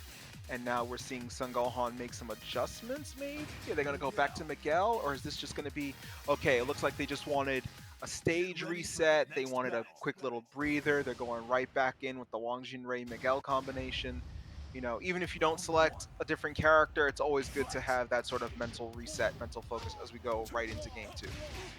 Oh, yeah. No. It's very nice to get, that nice reset, whatever you need to in order to play your best. But we're already seeing Jen getting some nice punch combos in, getting Wong in a bit of a rough spot. Yeah, Miguel has to come out here or it will be curtains, as Miguel is just being pummeled here by both Lee and Jin. Rushing in, getting nice assists on each other, getting some nice 2-4 combos or 2-3 combos. Anything they can do, the punching and the kicking, going to be able to take out Gohan for that first round here, as we're already getting into. And Akemi is just, Akemi is in a good spot here, so they're definitely trying to get a little more. Yeah. Oh wait. Okay, there we go. Switching the names back as they were. Yeah, a little bit of a name mix up there, but we're all good now. As Sun Gohan is now bringing it back, you know, on the board after demolishing Jin in that last game, making sure they couldn't get anything going with Lee. Didn't even give Lee a chance to show up really in that last round. But right now, Akemi answering back with their Lee. Lee absent for most of that last round, and now coming back to make their presence known in this one. But Wang Jinrei, Sun Gohan trying to get something going there, but Akemi closing out that round. We've been seeing some strong mobility here by Akemi. Good sidestepping, good mobility, good spacing, and good poking overall. So Akemi seems to be adapting and adjusting as these games go on to great effect. Yeah, and I imagine Akemi definitely wants to bring it home and leave nothing left on the table here. Already seeing some nice dash dancing coming out from this Miguel, leaving Jin on a bit of a rough spot. But again, they still have that ace in their sleeve. That Lee coming out, trying to make some damage. Both of these characters on range, both of these fighters on that range here. But we're already seeing Wong already getting so much health off of Lee. Just a little more, and they might be able to close out this game and start the comeback here. Just a little more on Lee, but Jin's going to come in to try to save the day against this Wong. Just a little more, but that grab! Oh, nice. The 1-2 grab while Sun Gohan was prepping there and able to close it out. Very nicely done as we get set for game 3. As a reminder for those who aren't aware, as by most tournament rules, all these sets are first to 2 wins, but the winners finals, losers finals, and grand finals are first to 3. So Akemi now has to play one more game, and if they win this game, they will go on to our grand finals. And Sun Gohan now has to win 3 straight to go into grand finals. Yes, they have to win 3 straight if they want to make that comeback into those grand finals. They just need a little more to happen here as we're already getting set. Seeing that Lars come out from Gohan. Meanwhile, the Jin sticking, at least we know for so far, for Akemi here as we're already seeing so many punches coming out from Akemi, but they're just mostly getting blocked, but some are slipping through those cracks on Gohan. Yeah, Kemi's been doing really well with the Jin pokes, I feel. Making some good, then as I was just about to say, making some good openings and being able to punish them as they come. But right now, Kemi, oh, the Feng Wei with their own pokes. And right now, Kemi switching out to Lee. Lee with Rage, gets the knee, gets the launcher. Doesn't get the full combo there, though, and tries to keep the pressure going. But Feng Wei got his own tools to evade the pressure and answer back. Yeah, they got their own answers here, but as we're saying that, Lee, they definitely have the health up right now. Such an advantage over Gohan, but oh, what was that? Oh, that was a nice grab. Nice. Very nice. Old school Lars grab, the flip over, and then taking them out. Well done. Or excuse me, old school Lee grab, flipping them around and taking them out with the neck breaker. Well done. As we see Lee right now with the low sweep, trying to get some more damage, but Gohan doing the quick tag there, sacrificing the red health here. Yeah, sacrificing as much of that red health as possible. Lee getting juggled right now by this Fang. Just a little more. They might be able to close it out before Jin even takes it. Definitely want to go for an unswitchable, but nope. Jin full health and with Rage Toe. Definitely going to try to take out anything that Fang has to offer. Get some nice kicks in a little more, and there it is. Nice. The axe kicks taking out Feng Wei, bringing him to the ground, and before he could tag out officially and get his way off the screen, the second axe kick hits him on the OTG, closes out the round. Akemi is now on set point, about to punch their way into the grand finals. Yeah, no, Akemi is trying to punch their way as close as possible to these grands. They definitely want to take it home. Beast of the East. They definitely want whatever they can get, but these dashes coming out from that Lars was just so brutal. Cold shoulder coming out from the Fang, coming out once again, dwindling away on Lee's health, but Lee's starting to get some nice damage. Of course, they're still in that Rage. Rage gone, though, but they're still trying to get some damage, but it's not looking too good for this Lee, especially with these pokes coming out from Fang. Yeah, Sun Gohan being able to use Fang's stances to create some distance and sort of kind of observe and kind of create their own openings here, making their way back out of the effective range that Li Xiaolan has, bringing Lars back in, but unfortunately the tag-in brings Lars into Jin's effective range here. Tries to throw, Sun Gohan backs away. Oh, tags out the Lee. Lee almost Oh, that was Ooh. so scary. Lee almost regretted that decision with bringing Akemi bringing in Lee, eating the damage, and then immediately answers back appropriately with the low kicks, the low infinite chain, taking out Son Gohan. And with that, Akemi kicks their way into grand finals. We are now at loser semis here. The Psycho Blue against Tekken Jesus. Psycho Blue not going with the. What are we doing here? Is this a button check? Psycho Blue not going boss team? Yeah, no, it's looking like a bit of a button check right now. Everyone making sure that their buttons are on point. That's just what we're looking at right now here at the very. I think let's. I mean, the last time we've been calling button checks, they've not been button checks. We want to place bets here. Yeah, sure, yeah. Oh, there it is. Yeah, Okay, it's a yes. button check. We got it. Okay, yes, it was a button check. Okay. Okay. Because I was about to say Psycho Blue not running the boss team. I don't know about that one. Yeah, no, we definitely don't see that happen a lot. There we go. There's the team, the combo. That's what we see from Psycho Blue so much. So, no surprises. No surprises at all here. Right now, this loser semi is being represented by 3 bosses and a Tekken original unknown boss of Tekken Tag 1 and 2, True Ogre boss of Tekken 3, Jinpachi boss of Tekken 5, and Yoshimitsu's been in Tekken since Tekken 1. So an interesting sort of mixture of characters. You kind of see sort of evolution of Tekken, as it were, through these characters. As right now, Tekken Jesus just going in, keeping the pressure going on Psycho Blue with the pokes up against the corner, up against the wall. Yeah, up against a wall here, trying to do whatever they can get. So much fighting here, further and further, getting some nice kicks in, and there we go, already taken out. Tekken Jesus putting Psycho Blue up a little bit for that first round here, but we're already seeing again some nice combos coming out from start with these tag-ins. Can't keep getting away with this. I will just keep saying this. You can't keep getting away with this. And as we see with that power bomb on Ogre, it was hard to see what was going on there because big body, that is Ogre with the wings. But as we see now, Ogre getting back up, Yoshimitsu tagged in.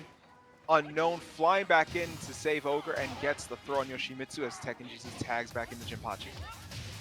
Yeah, Tekken Jesus gonna tag back in, getting some nice poking damage with those projectiles. Trying to do a little more, but they're on 1 health. Ogre save the day, but today they're not going to do, as they're just gonna get swept by Jinpachi, as it's pretty much just a best of 3 now instead of a best of 5 for at least this game here, as both players are just kind of trading off each other in these footsie state here, as we're seeing that. Ooh, nice grab coming out from Psycho Blue, putting themselves in an advantage.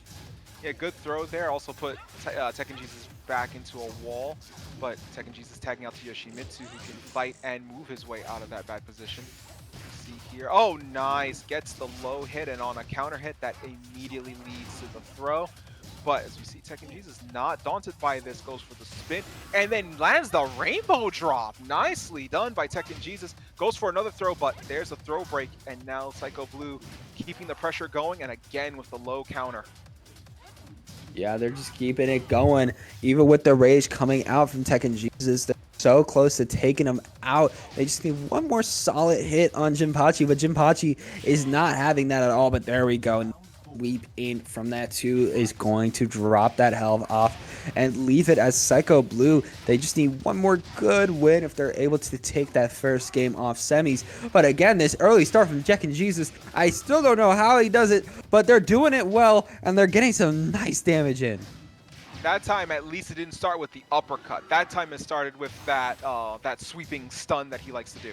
So credit where it's due on that one, but still very good move there by Tekken Jesus, keeping the pressure going from the start of that round and keeping it through, cleaning out the round, both of them tied at 2 rounds apiece at game point for both. Game point for both here, as we're already seeing, again, Tekken Jesus just putting in the work. Ogre coming in, trying to save the day, trying to throw Jinpachi off the shit. Not going to be enough, though. Trying to rush in, getting some nice damage. Yoshimitsu to come in, and or Jinpachi here killing time. Yoshimitsu just trying to, space out this Ogre a little bit, getting some nice poking slashes into there, and getting some nice damage right now on Ogre. Unknown coming in, though. Trying to get juggled by Yoshimitsu. This could be it for Psycho, as it might be, yeah, Tekken Jesus gonna be able to take it. Very nice. Yeah, kept the pressure going even after the drop combo. Continued the pressure as they were stuck against the wall. Didn't give them a chance to breathe. Didn't give them inkling of an opening. And just like that, Tekken Jesus takes the round and takes the game. Nice game taken by Tekken Jesus. Definitely want to bring it home, especially how we've seen them play these characters. But Psycho Blue, they still have that duo combo, and they're definitely going to keep trying to use that towards their advantage, even with these runbacks coming out. You know, they're just trying to put on the pressure onto Tekken Jesus here, onto this Yoshi in this rage mode. Going to be able to throw him once again into those pillars. Nice kick and some nice damage coming out. Yeah, right there we see Yoshimitsu with the rush down. Tried to throw, but Psycho Blue ducks it. Jinpachi comes in, but immediately eats the overhead and then eats the throw, leaving with a pixel. Nice low block. Tried the launcher, but not that time.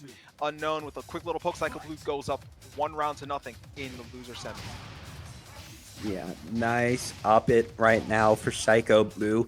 Definitely trying to, tie the semis here. But of course, Tekken Jesus once again showing that they're not having that happening.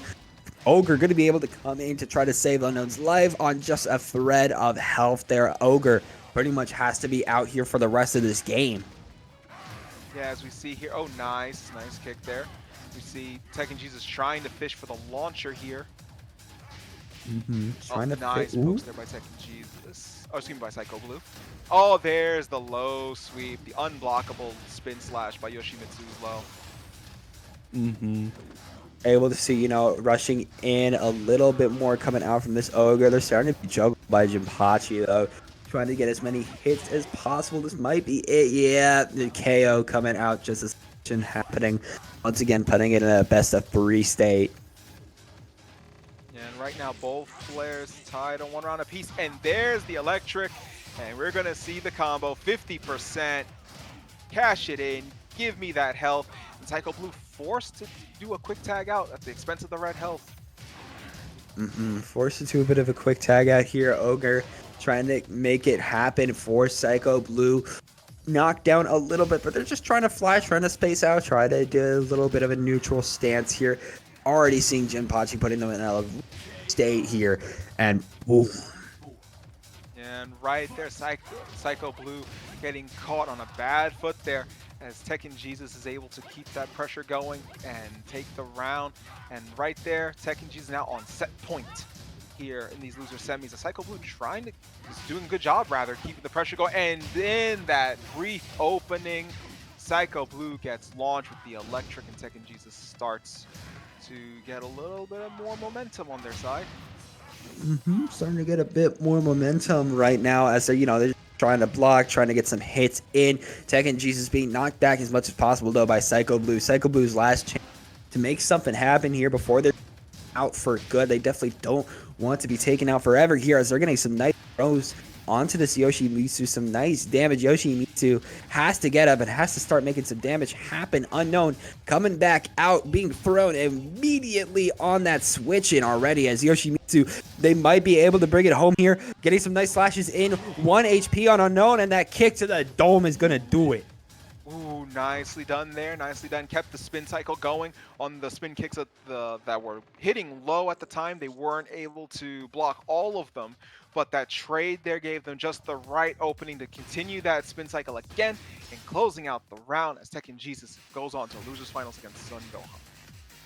Yep, Sun Gohan has already, punched their ticket for the losers finals as they did lose in winners to Akemi. But Tekken Jesus, they have shown how powerful their Jinpachi combo is. And we see, Sun Gohan just trying to, figure out what they want to do, bringing out their signature Wong and so getting that Miguel in tow too.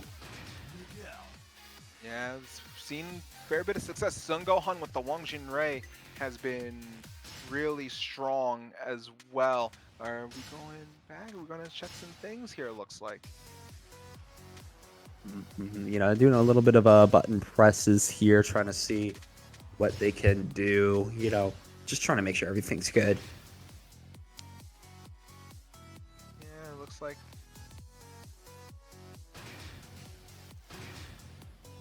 like they're trying to set up a little bit. Looks like they're trying to get that going. Trying to get that going, but now they're starting to pick their characters. I imagine this is for the actual match. Again, locking in those same characters. So, Wang and Miguel versus that Jinpachi and Yoshimitsu.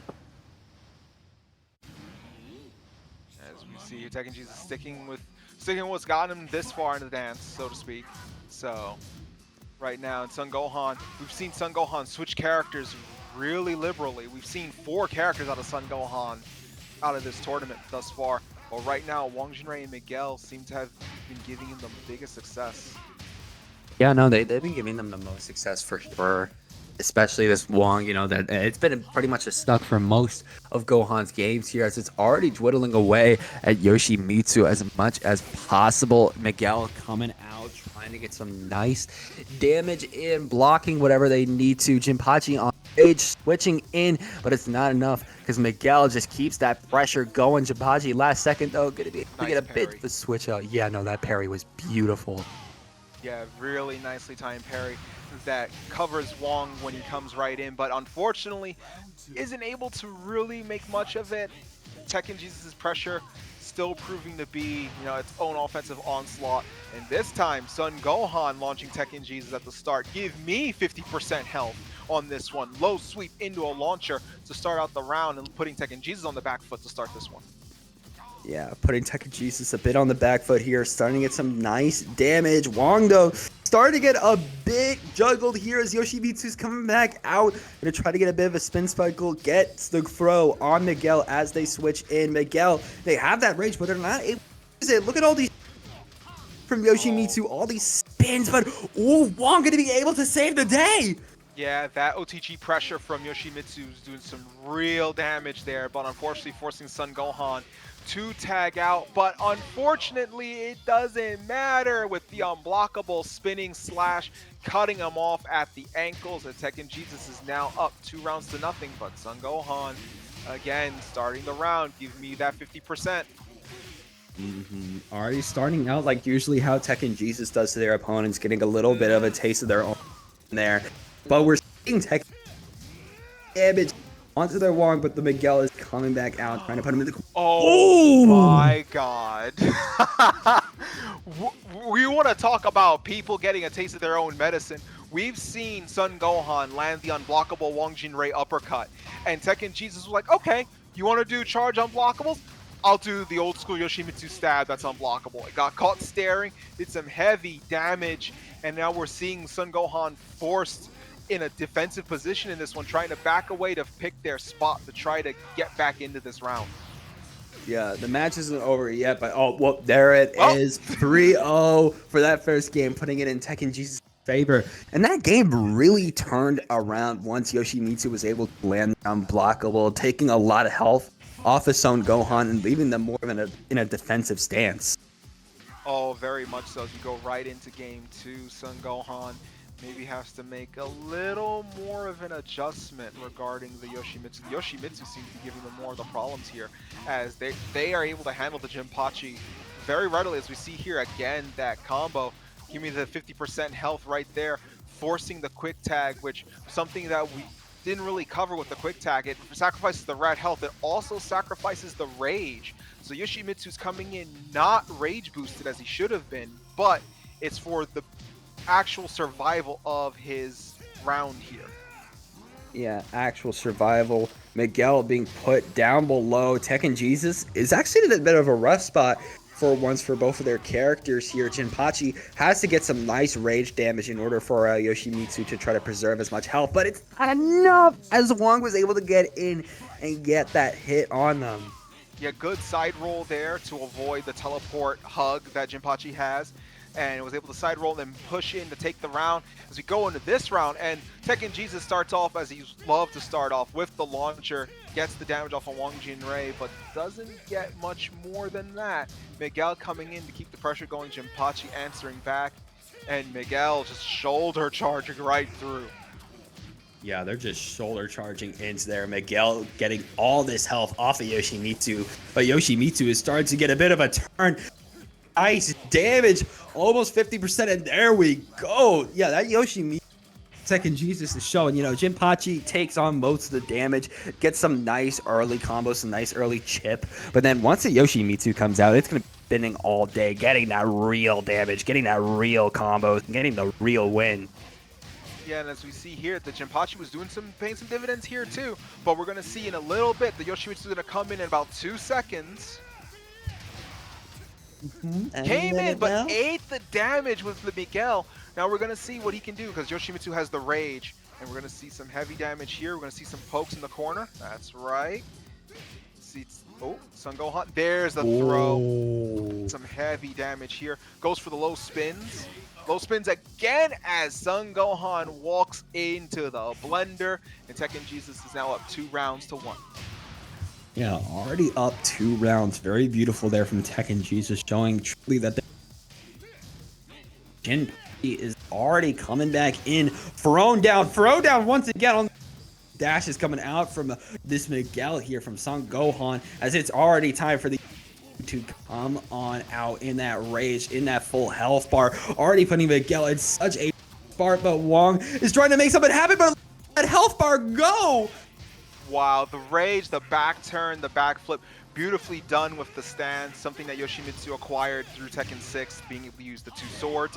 So Yoshimitsu being able to pay dividends with that in this round. And then the trade to end it off in this losers finals. Tekken Jesus is up 2 games to nothing. One more game and Tekken Jesus will go on to grand finals. Yeah, going on to grand finals here. That's definitely what Tekken Jesus wants to do, a bit of a run back against Akemi. It's just a matter of can they close it out against Son Gohan, especially as Miguel is gone. And it's back to the first duo we saw on Gohan, that being that Fang and Wang duo. We saw that initially against Psycho Blue, I'm pretty sure. But after that, we didn't really see this duo again. We saw Fang a little bit. We saw Wang a good amount, but we haven't seen them together in quite a while. Yeah, we've seen it kind of in individual spurts here and there. I believe last time we saw it was against Jin and Lee, I want to say, in one of the more recent matches. But right now, in the old school arena, reimagined for Tekken Tag 2, Tekken Jesus trying to keep the pressure going. Son Gohan, oh, nice, using the spin to get out the way. Son Gohan just blows right past them as Yoshimitsu goes for the slashes and almost takes both of them out there. The shoulder with the damage and rage, though. Ooh, yeah, that's going to do a lot of damage on Mitsu. And ooh, but that comeback from Jinpachi, so much on Fang, able to take that first game for Tekken Jesus. But Tekken Jesus, they know that that Fang is very, very scary to mess with. They definitely don't want to leave it idle or leave little space or little room for that thing to get in and punish. They definitely want to knock him out as much as possible. Yeah, as we see here, both players starting to keep their distance a little bit here. Oh, nice. Tekken Jesus was the first one to advance, but Son Gohan blocks it. Gets a little bit of a palm touch to create some more distance, but now Son Gohan is the one walking in to Jinpachi's offense. There's the stun, the bounce into the combo into the wall. The Hunting Hawk, but Feng Wei goes for the shoulder and then eats that double underhook slam straight to the ground. Ooh, absolutely brutal, I gotta say there for sure, as we're already seeing some nice damage come out. Look at everything happen. Green. Oh, but it's not enough there as Fang is going to be taken out as it's 2-0 right now. One more win and Tekken Jesus, they're going to mark their spot towards that grand finals. Fang has got to find a way to stop this from happening. They need to show the power of the Fang, of the power. But it's just, it's starting to happen, but we're already seeing Jinpachi coming back in and starting to get some nice hits. As we see here, Feng Wei having to be tagged out for Wang Jinrei. Seems like they're finding a little more success with Wang. Tekken Jesus tags out to a rage Yoshimitsu. But Wang Jinrei trying to keep the pressure, but Yoshimitsu breaks out of it, starting to get some stuff going in, but Wang Jinrei with the palm thrust, and again with the punch. Yoshimitsu's already at 1 hit, and there's Feng Wei to answer with that last hit to close out the round. Son Gohan finally on the board in this particular game. Yes, Fong Wei definitely wants to bring it all home here. Just trying to get as many hits as possible. Getting some nice damage. Going to be able to throw Fong damage on them. Yoshimitsu trying to rush in. Fang has been getting some nice damage on Tekken Jesus, especially these last two matches. It's just a matter of can Jinpachi, can this Yoshimitsu, can they learn how to counteract what Son Gohan is kind of swinging out here, trying to take out as much damage off of this Wang as possible, leaving them in a bit of a corner here, getting some nice sweeps, nice 1-2 combos, but ooh. Nicely timed on that movement there. Dodges out and then gets some good damage. Splats him against the wall. Son Gohan takes the round. Son Gohan fighting for their tournament life here as they just get drilled into the ground. Bounced up. Yoshimitsu takes them up. And then Jinpachi, like a hunting hawk through the sky, kicking them closer to the wall. Son Gohan with the raged Wang Jinrei going in, answering back with some damage of their own. Yeah, already answering back with some nice damage, going further and further as they do, getting some nice damage in. Okay, Yoshimitsu coming in, trying to take whatever they can off of Wong here because it's higher for Tekken Jesus. Son Gohan might be starting to make a bit of a run back, especially seeing that Fang come out. Just a little help on Jinpachi, trying to and air this Wong as much as possible, but they definitely going to want to switch. Jinpachi going to be able to get a nice throw onto Fang, but Fang's in that rage. Jinpachi, they probably want to either space, but ooh, this is looking real scary. Oh, wow. Wow, that was some really good play there by Tekken Jesus, about to mount the comeback, doing some good pressure, some good gamesmanship there. And when they saw they had the distance, they went for the Jinpachi fireball. But Son Gohan saw that coming, evaded out the way, closed in, closed it out, and Son Gohan now has a game on the board. So Son Gohan fighting their way up. It's not over yet. So we see Tekken Jesus and Son Gohan continue just going right into our next game. We are now in game 4. Yeah, in game 4 here, and Son Gohan definitely showing that, you know, their Fang and Wong combo is definitely what's going to get them this win here, because it's showing to provide some nice pressure onto Jinpachi and Yoshimitsu. But with that being said, you know, first game already going to Tekken Jesus, as they're definitely going to try to, again, bring it home and punch their ticket for those grand finals. As we see here, oh, Son Gohan tries for quick little string there, but Tekken Jesus with the side steps. We're seeing a lot more mobility. We've been seeing a lot more mobility as we advance further along in this tournament. Now we're seeing a lot more sidestepping, a lot more awareness. These players being able to adapt and learn from their opponents as they go on. Son Gohan doing some heavy damage. That brings up the Yoshimitsu, but this time Son Gohan has an answer for it.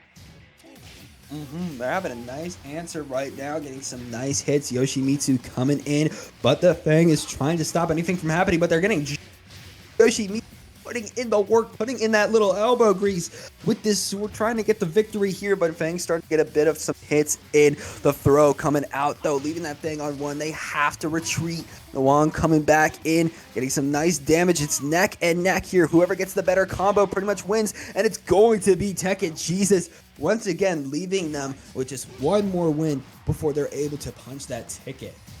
That was a beautiful unblockable low sword sweep there by Tekken Jesus, taking that round. As we see here, the Jinpachi already starting the problems, going in with the electric. There's 50% health. As we see now, Son Gohan tagging out with Wang Jinrei with the rage, trying to keep some pressure going in his own right. Nice. Timed the parry well, but wasn't in the distance for it. Wasn't able to actually get anything off of it. Wasn't really able to get much off of that. Jinpachi pretty much in a low point here. Yoshimitsu pretty much has to be the worker for the most of the match. You know, Jinpachi still has a little bit of health. They can recover from that. A little bit of a switch in going on there. The cold shoulder, though, coming out. Dang, as they're going to be going down and up. Another cold shoulder. Absolutely brutal here, as we're seeing so many swaps and slashes coming out from Yoshimitsu. It's just a matter of can Wong bring it home, as that thing. Oh, no. Oh, yeah, no, this combo. Yoshimitsu coming in. This might be it for Gohan. Oh, it's so... Yep, there we go. Tekken Jesus able to punch their ticket, able to bring it back, as they're going to be going up for a revenge. Akemi for the grand finals of Beast in the East 7 Tekken Tag 2 Tournament Grand Finals. Well played there, just well done there by Tekken Jesus, keeping the pressure going. Son Gohan scrapping, trying to fight back out of it, but at the end, Tekken Jesus able to do what Cell wishes he could have done to Son Gohan. As we go into our grand finals, Akemi, Tekken Jesus, we have Jin and Li Xiaolan against Jinpachi and Yoshimitsu, provided Akemi sticks with Li Xiaolan, because we've seen Akemi use Lars before as well. Yeah, we have seen them use that before. This might. Yeah, it's probably just like Place a your button bets. test. I'm thinking button test. I'm thinking button dual aggression we see I from think this Tekken might be Jesus. official. You think it might be official? I'm thinking. Oh They're going yeah, for no, it. yeah, no, they're going for it. I think it's official too. Yeah, that's official. Yeah, they're going for it. Okay. Here we go. The true mix-up is whether or not it's a button check. That's the true mix-up. As we see Tekken Jesus opening up. No, Jin tagging out. We got Li Xiaolan here with the rage. Jin getting the opportunity to recover a lot of that health. They're going to desperately need it. You know what I want to see? I want to see, even with all this coming out, even with a game being taken, they're just gonna, go back out. It was a button test all along, and then they fooled you. You think it's an official match, but even with Jinpachi getting this nice damage on Lee, it might still be a button test. Oh my! Oh! Wow, nicely done there by Akemi. Real good call there. As we see, but again, Tekken Jesus opens up with the launcher, or gets some decent damage there. Oh, good pressure. Good pressure by Tekken Jesus, keeping it going. Right now, Akemi not having an answer until they tag in Jin, and there's the answer. The answer, the pokes with their own pokes. Answering the pokes with their own pokes, indeed. Look at all this damage coming out. Yoshimitsu slashing and dashing their way into Jin as they're just trying to close it out. There we go, tying it up 1-1 for this first game here.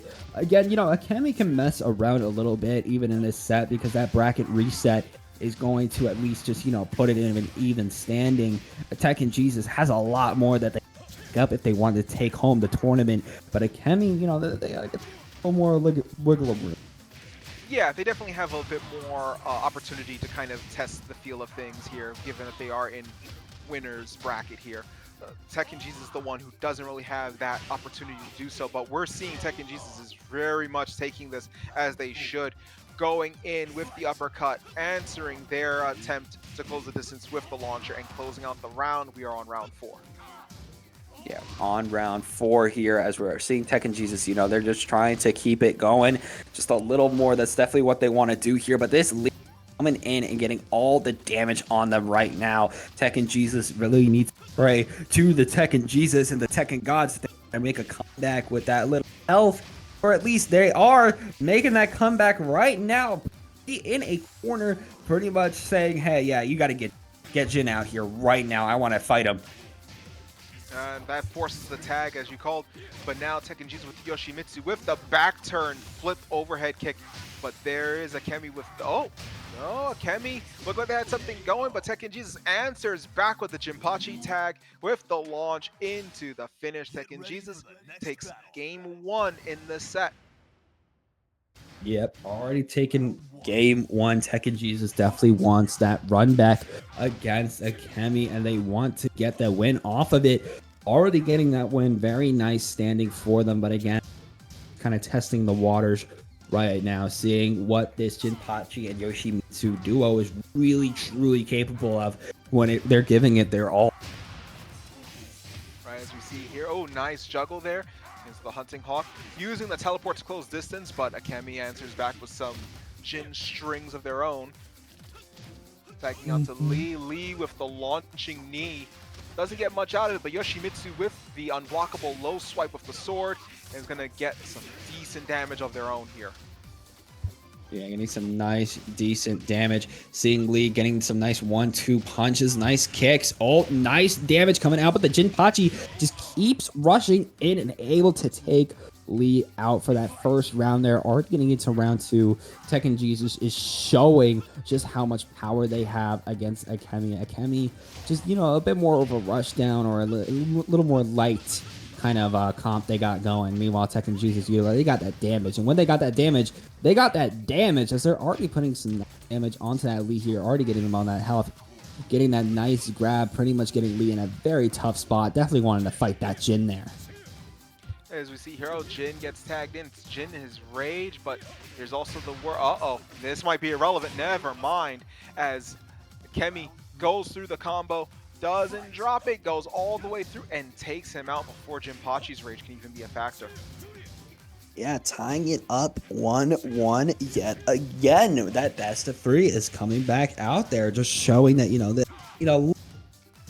we're already seeing Jin, just trying to put the damage on Jinpachi, but of course, Tekken Jesus blocking as much as possible. Kemi trying to rush in, getting some nice Jinpachi is in such a rough spot. Tekken Jesus might want to switch into their smoking gun soon enough, and it's going to be switched in right into a combo. Unfortunately, I don't know if they had much room to do anything else. If Jinpachi stayed there, it could have been the end of things. But Yoshimitsu there, nice adjustment, gets the throw into the low spin kicks to scoop them up off the ground and closes out the round. Well done by Tekken Jesus as they go right into the next round. Tekken Jesus, they win this, they'll be up 2-0. Yeah, they'll be up 2-0 and just one game away from securing that bracket reset, which I imagine Tekken Jesus so desperately wants here, as they're just blocking as many hits as possible. Akemi's coming in, trying to secure the win against them. Yoshimitsu coming in, getting kicked right to that wall there. The sweeps, just the 3-4 action coming out from that lead there from Akemi is just beautiful, especially with these switch-ups. And now we're going into a final round for the second point. That kick does so much damage here, but as we see Akemi immediately launching with the Lee, knocking Jinpachi around. Jinpachi already with their back against the wall. Nice, keeping the pressure going and force the tag out. Sacrifice of all that red health, unfortunately, but not much that Tekken Jesus could do in that situation. Yep, Jin coming back in here. Yoshimitsu trying to secure their life, getting some nice damage onto them, trying to make this back against Akemi right now. Tekken Jesus, they just need a lot more, actually. But it's just so difficult with the pressure that Akemi is bringing out, leaving Tekken Jesus on a bit of a hair. This might be a 1-1. Yep, there we go. That grab's going to do it as the 1-1 going to be coming out. Very nice, very nice. Kemi with the throw break, then answering back with a throw of their own. Tekken Jesus unable to break that one, and now tying it up, going right back into the beachside resort. We go right in. Oh, nice block there. Both of them automatically keeping distance. Akemi with the pokes. Getting some hefty damage from just poking, just doing strings and doing like little bits here and there. Not really needing the launchers here to get some good damage here. Yep, getting that. Ooh, nice grab, nice punches onto each other here. Yoshimitsu coming out, trying to stay against this Jin. Jin a little help, but that leaves that full. And with rage, that lead might come out soon enough here. But this Jin, is still in a good standing. But there we go. There's the lead coming out. That rage. Oh, and this is going to be a worry here.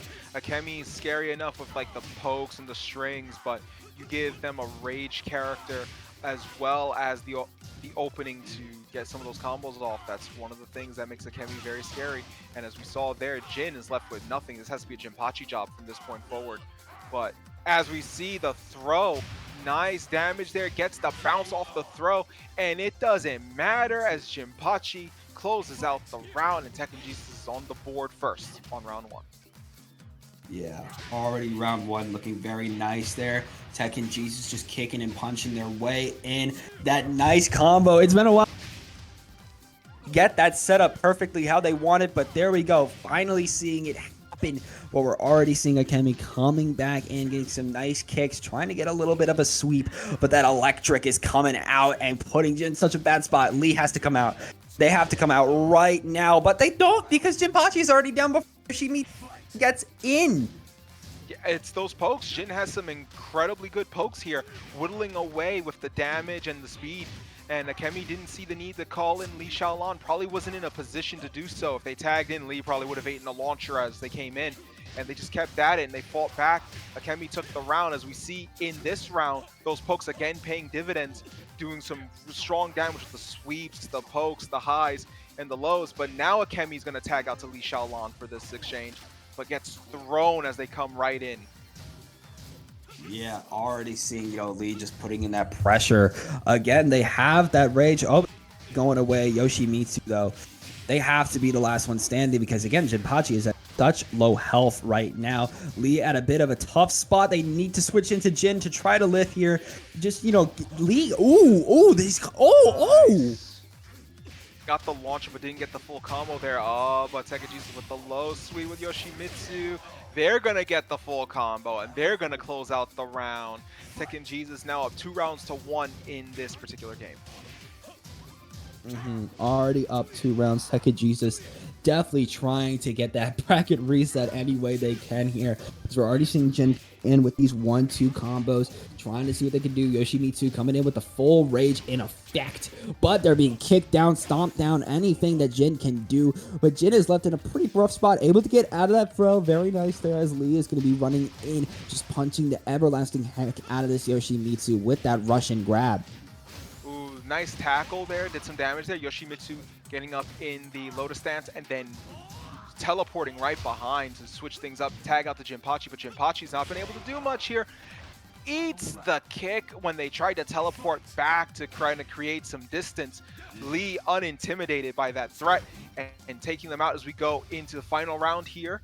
Akemi immediately putting the pressure on. Tekken Jesus gets the launcher with the uppercuts, but doesn't get the follow-up because of the distance. Not able to get the follow-up because of that distance indeed here. You're seeing Yoshimitsu trying to poke this Jin as much as possible here. They still have their full health. Again, this round 5, both of these players kind of showing they're even in skill. But again, it's only one that's going to be able to take home the gold from Beast in the East here. So we're seeing Lee getting some nice sweeps, some nice kicks going on. 1-2 punches happening here. Kicked out of existence.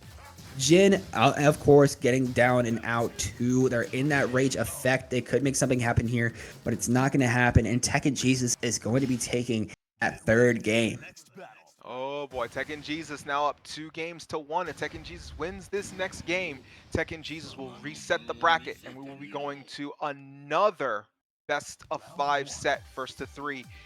But Akemi, not out of this yet, of course. Akemi in the winner's bracket, they just need to win 2 more games, and they will be the Beast in the East 7 tournament champion. As we see here, immediately Akemi starting with the pressure, those pokes. Those pokes have been serving him well. Poke high, low sweep, Demon's Paw. Now blocking Yoshimitsu's onslaught. Yoshimitsu showing anything you can do, I can do better. As he's deciding to poke his way back into the corner here. Just not going for the big one, just going for the small stuff. Yeah, really just going for, more of the small stuff, just trying to poke as much as possible here. Already seeing Yoshimitsu. Nice throw. That's some nice damage onto Akemi there, but Akemi's coming back out, trying to get him out themselves. Yoshimitsu in a bit of a rough spot. Jinpachi has to come in, get a nice grab, but the grab's going to be canceled. Lee going to be able to get a nice throw of their own, and ooh, it's leaving Tekken Jesus in a bit of a rough spot, but that grab by Jinpachi might make something happen here. Another grab getting canceled. They're both kind of grabbing each other, and it's looking there we go. Akemi going first round.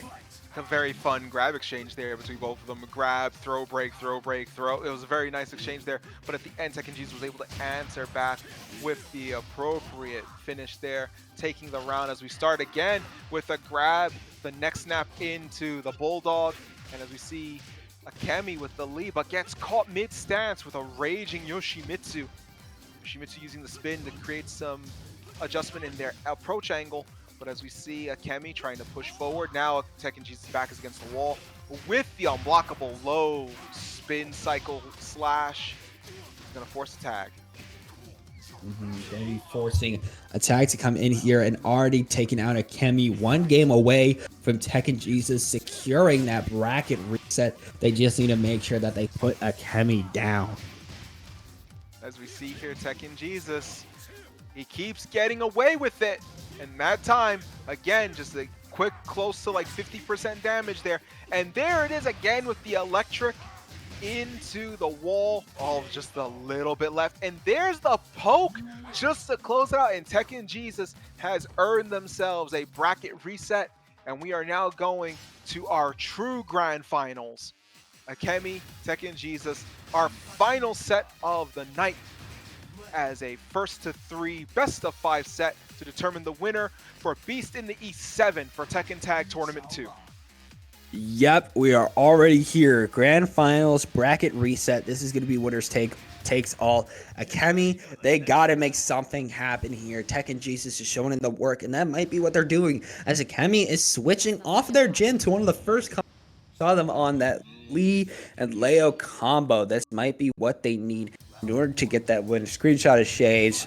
A screenshot is saved showing off that Jinpachi there as we're getting started into this heated match. It was easy for us to say on that one as we see Akemi pushing in with the Leo, keeping that pressure going. Bad low sweep, that down back 4-2, but now keeping that pressure going on Tekken Jesus. But right now, though, that unblockable low sword slash is definitely paying some dividends there. And now Akemi's stuck, but is able to make the tag out to Li Xiaolan. Able to make that tag out here as Lee's already starting to get in some nice damage on Yoshimitsu. Yoshimitsu has to take in the brunt, but Akemi coming in trying to put in the dirt. But Akemi's being put out on their own. It's just a back and forth right now. It's going to be a matter of who's going to be able to take out the most damage, and it's going to be Akemi able to take Yoshimitsu out for this first round. Those low kicks from Li Xiaolan and a very good delay there allows Akemi to secure that first round. As we see here, nice side roll from Jinpachi, or excuse me, nice side movement from Jinpachi. As we see here, Jinpachi trying to keep Leo's back against the wall, but Leo answers back saying, no, you get back over here. Bounces them up, keeps them against the wall, but forces the quick tag to Yoshimitsu. Yeah, forcing the quick tag towards them here as we're already seeing Yoshimitsu coming in, putting some slash work. Lee coming in, though, trying to get a 1-2 combo here. Yoshi rip them up, leave them flying, put them in the air, put them right back down as Lee's trying to get some nice damage of their own onto Yoshimitsu just a little more. Oh my god. Ooh, and having that hit is definitely not what Lee wants to see there, but it's still looking, there we go. Okay, didn't let them rattle them. That's a good sign, a very strong sign. This is what you get when you come to these tournaments, when you make it to this stage of play. That sort of move would rattle a lot of lesser players, but Akemi stood focused, finished the round, closed it out. As we see Akemi here with Leo, keeping the pressure on Jinpachi, trying to make them to probably get them to force error to keep them staying with Jinpachi, but unfortunately Yoshimitsu comes back in. Yeah, unfortunately, Yoshimitsu's going to come back in, trying to do what Yoshimitsu usually does, but Akemi has them in the corner for a good amount. Even with them coming back out, it just might not be enough, and yeah, that's going to be the KO with Akemi taking that first win for this bracket reset. Yeah, Akemi, the Leo was a strong adjustment there going into this this reset. You know, something about the Jin was good with the pokes and what have you, but Leo has the pokes, has the strings, and has a little bit more fluidity to them than Jin. So maybe that's what's helping Akemi here, as they have two very fluid characters, Li Xiaolan and Leo, but unfortunately they tag in their Li Xiaolan into a dangerous situation, into the teleport, into the throw here. There's, oh, nice. They saw the fireball being set up and they attacked them just to interrupt it, and now it forces Yoshimitsu. Yeah, it's going to force Yoshimitsu in here, slashing away at Lee's health, leaving them in a bit of a spot, able to take that first win off of Akemi, showing that Tekken, they put themselves in a bracket reset for a reason, because they want that goal. Already able to slash Leo into the air, going to be getting some nice combos onto Jinpachi. Yoshimitsu coming back out, already able to slash away half of Leo's health. Leo is put in the work, rushing down Yoshimitsu, able to stop that unblockable and get that combo train going. Good launches there by Akemi, good timing, good mobility as well, being able to move out, and then also for this time being able to read where that was coming. But no, Jinpachi with the stun, getting the combo into the Hunting Hawk. Nice tag out by Akemi, bringing the Li Xiaolan in with rage and preserving the red health for Leo.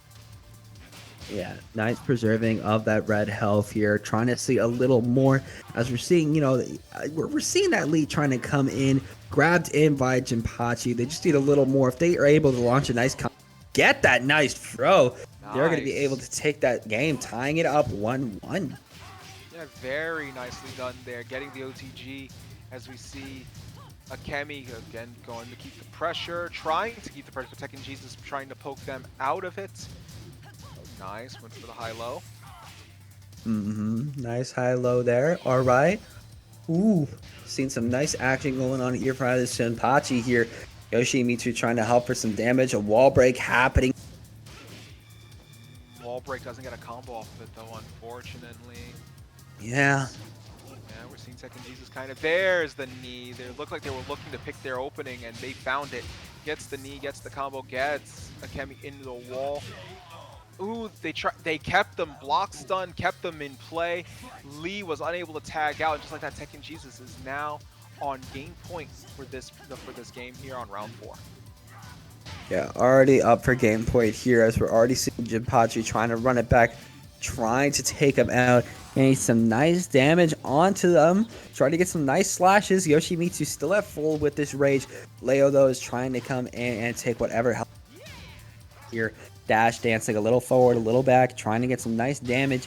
Not really finding what they need to there. Yoshimitsu, even though it's such low health as Lee is coming in the full rage, everything.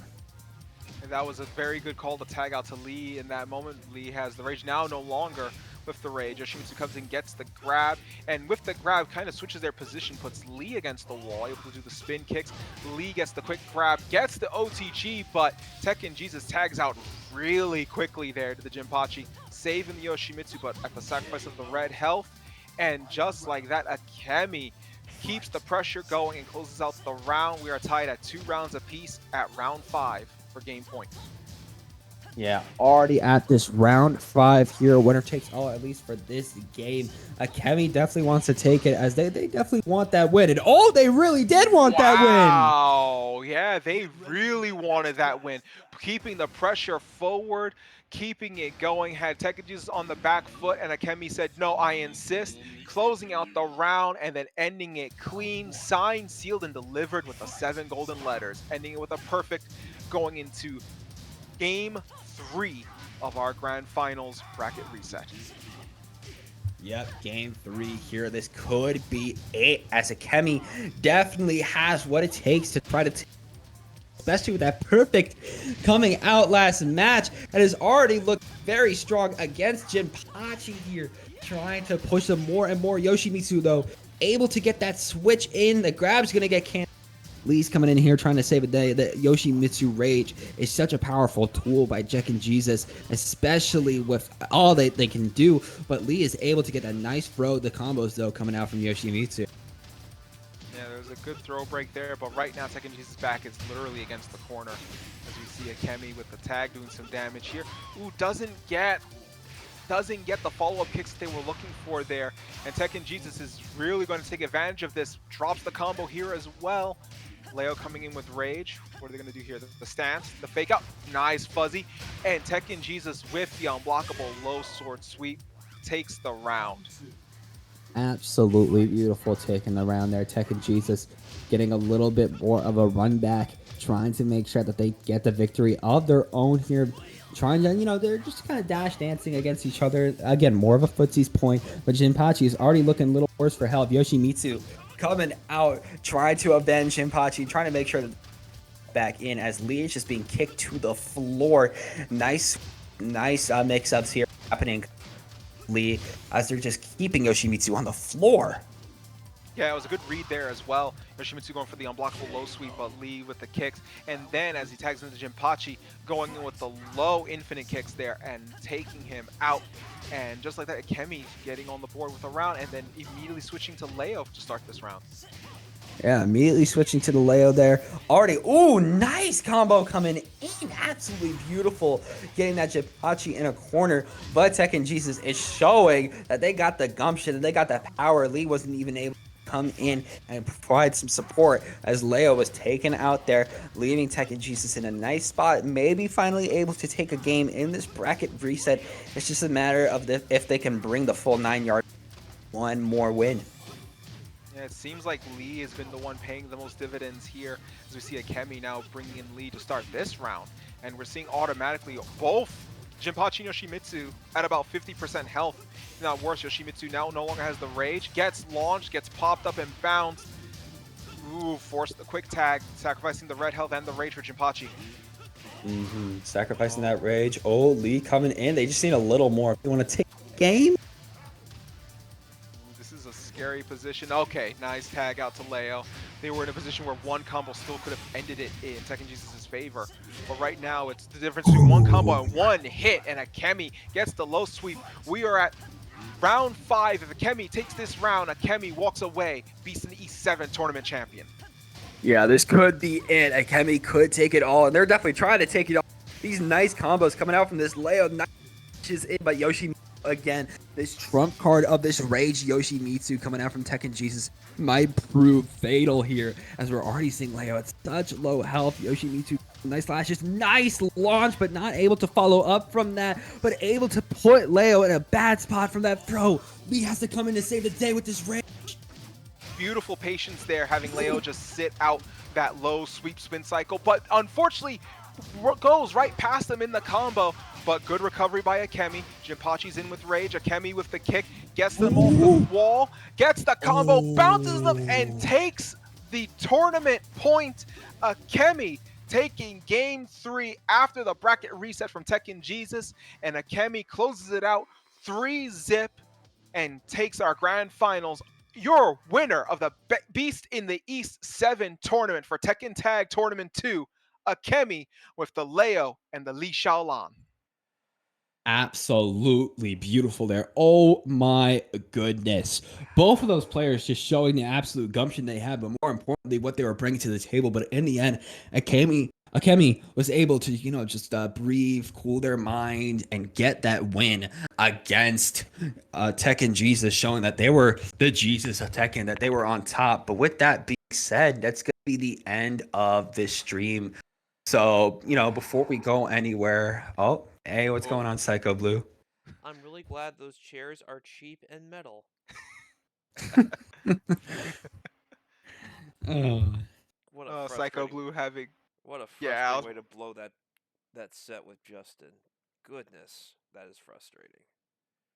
oh man, I was about to say that since you're here as well, one of the things that I often is also like really cool with these situations is you also compete in these tournaments, so it gives an opportunity if you're willing to talk about that, about some Yeah, of the I didn't perspective expect it. in I like didn't the expect match. all that to happen. Orbital Mm, with Lars was really good back then because it right. was Yeah. mostly Mm-hmm. safe on block, and you saw it worked as kind of an interruption for everything.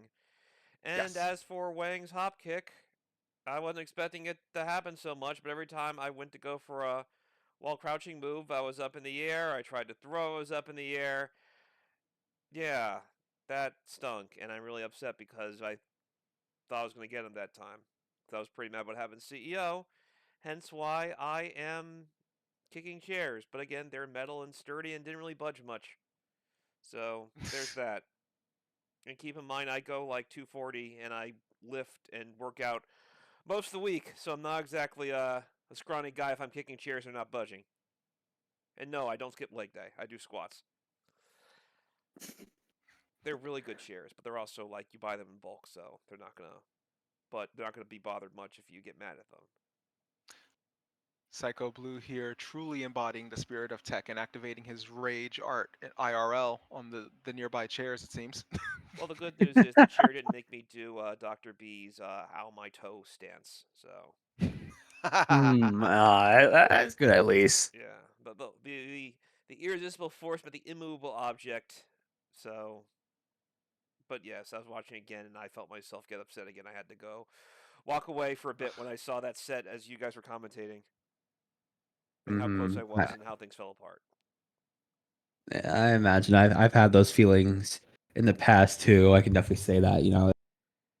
Seeing a set like that unfold again. I don't watch most of my sets if I lose badly or know that I could have done something differently. Like, yeah, it hurts. What I need to do more, I need to do more 1-2. Trying to remember the name of June and Unknown's little curtsy stance. It's up forward 2 in Tekken 8. I think it's called a Zumi. Mm. Izumi, yeah. Yeah, I need to do one. Yeah. I need to do more one to Azumi as a punish. That's probably the best way to get people to stop doing that if I do manage to block it. And if I'm not sure if it's safe or not, I'll just okay. I'm gonna try one two Izumi and see if that did the trick. Yeah. I Mm-hmm. I was about to say, like, as much as it hurts from, like, oh, from either end of like seeing matches that could have gone much better for you or anything like that. I do feel like it's one of the better ways that you can learn how to improve certain aspects of your game, understanding what went wrong, looking at it back. One of the things with Tekken 8 that makes it so fun is the replay feature where you can actually kind of reinsert yourself in the match, at a pivotal moment in it. So you can actually, like, okay, this was the punish I could have done here. So, That is it's always good to crazy. do. That is such Yeah, a good feature from them. I remember seeing that, and that is shows how far this genre has come since Tekken Tag Two's heyday. yes. Mm-hmm. Yeah, like being able to do that because now it's not like saving it as a video. Now it's saving it as like an actual instance that it's saving all the input logs, all the commands being input.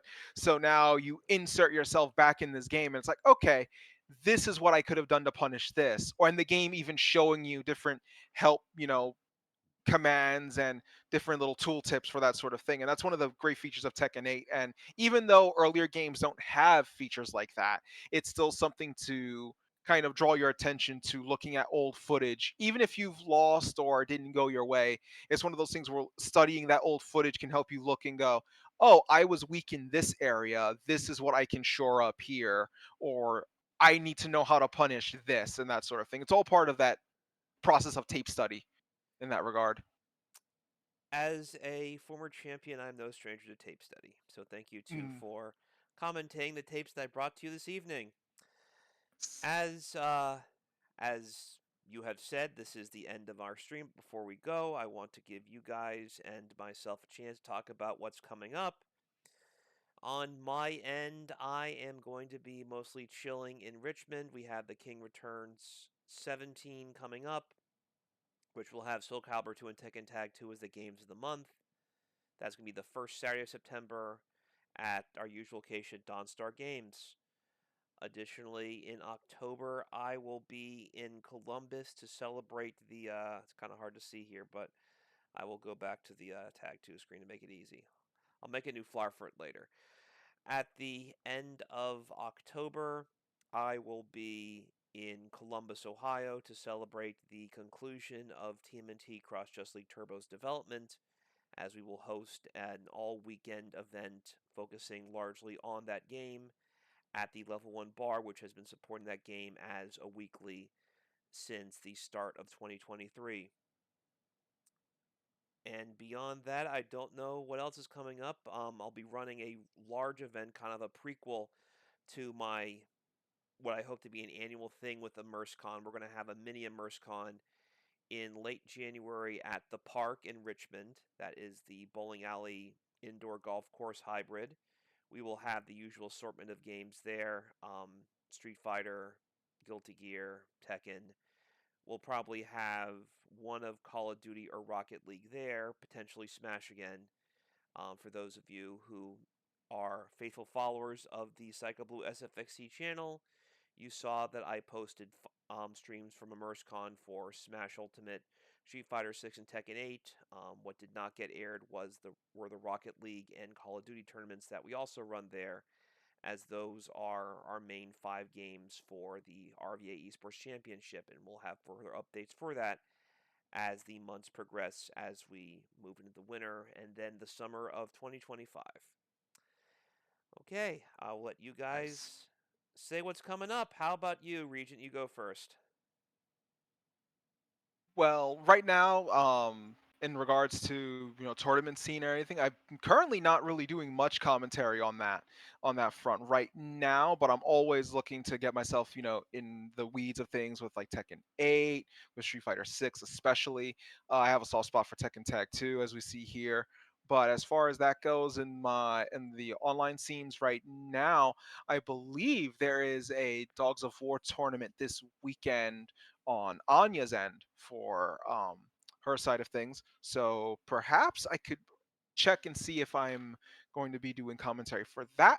But beyond that, I don't really have anything to plug on the fighting game side of things. Well, I will always support Anya in all of her endeavors, so thank you for supporting her endeavors. Not much else to say there. I'll try and drop by. Nice, nice. Yeah, Anya's always been like a really wonderful person in the Tekken scene. She's been very helpful in a lot of ways in like regards to my commentary career and as it goes. And it's always been a pleasure hanging out in her streams. And the environment's good, the vibes are good in the those streams. And it's always good to see people come out to the Dogs of War tournaments and to hang out, chat, and to watch the tournament, especially for the online scene and seeing it grow as these tournaments continue to flourish. Like we have the locals, but we also have the online scene that can also lead into the locals in that regard. So always good to be supporting the online scene. All right, how about you, NM? For me, I'm pretty much just trying to weed my way into. I'm in North Carolina, so doing the side of the FGC. We got the Cookout Arcade coming out tomorrow over at the arcade in Durham. You got Street Fighter 6, you got Tekken 8.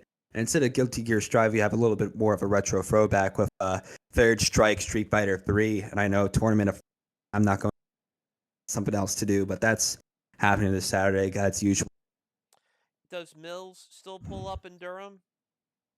That I don't know. I'm not sure about that. Yeah, he is an old head from the Tekken side, and I used to drive up down to his place when Tag 2 was fresh because I was at the time in Mecklenburg, Virginia. So Mm. Durham, I do have some familiarity with, but that was also 12 years ago, and he was already an old head back then. But he did have a very nice, neat notebook of handwritten notes of all the frame data for Tekken Tag 2, back when that was still the thing to do. No apps Dang, back then. that's nice. That's nice. All right. And one more thing I forgot to mention, kind of important. September 21st, Saturday, Street Fighter Cross Tekken will be aired with Tampa Never Sleeps, and I will be the one making sure that runs smoothly. Expect info such as the bracket for that event over the course of the next couple of weeks. I will, of course, post it in my community tab on my YouTube page, and looking forward to seeing who crosses the line, especially on that stage. I've been setting that up for a few months now, and I figured it's finally time to pull trigger. And that's the Mm. date I've settled on since that's one of the few Saturdays I'm not traveling around or running my locals. All right. NM, Wing Regent, thank you both for all of your assistance this evening and providing such wonderful oration to the footage I have provided. I am Psycho Blue, conductor of the Hype Train, Mr. Hype Gems, hashtag Crosswires, hashtag Tekken Tag Tournament 2. I will see each and every one of you next time, whenever and wherever it may be, with whatever is being played. Later.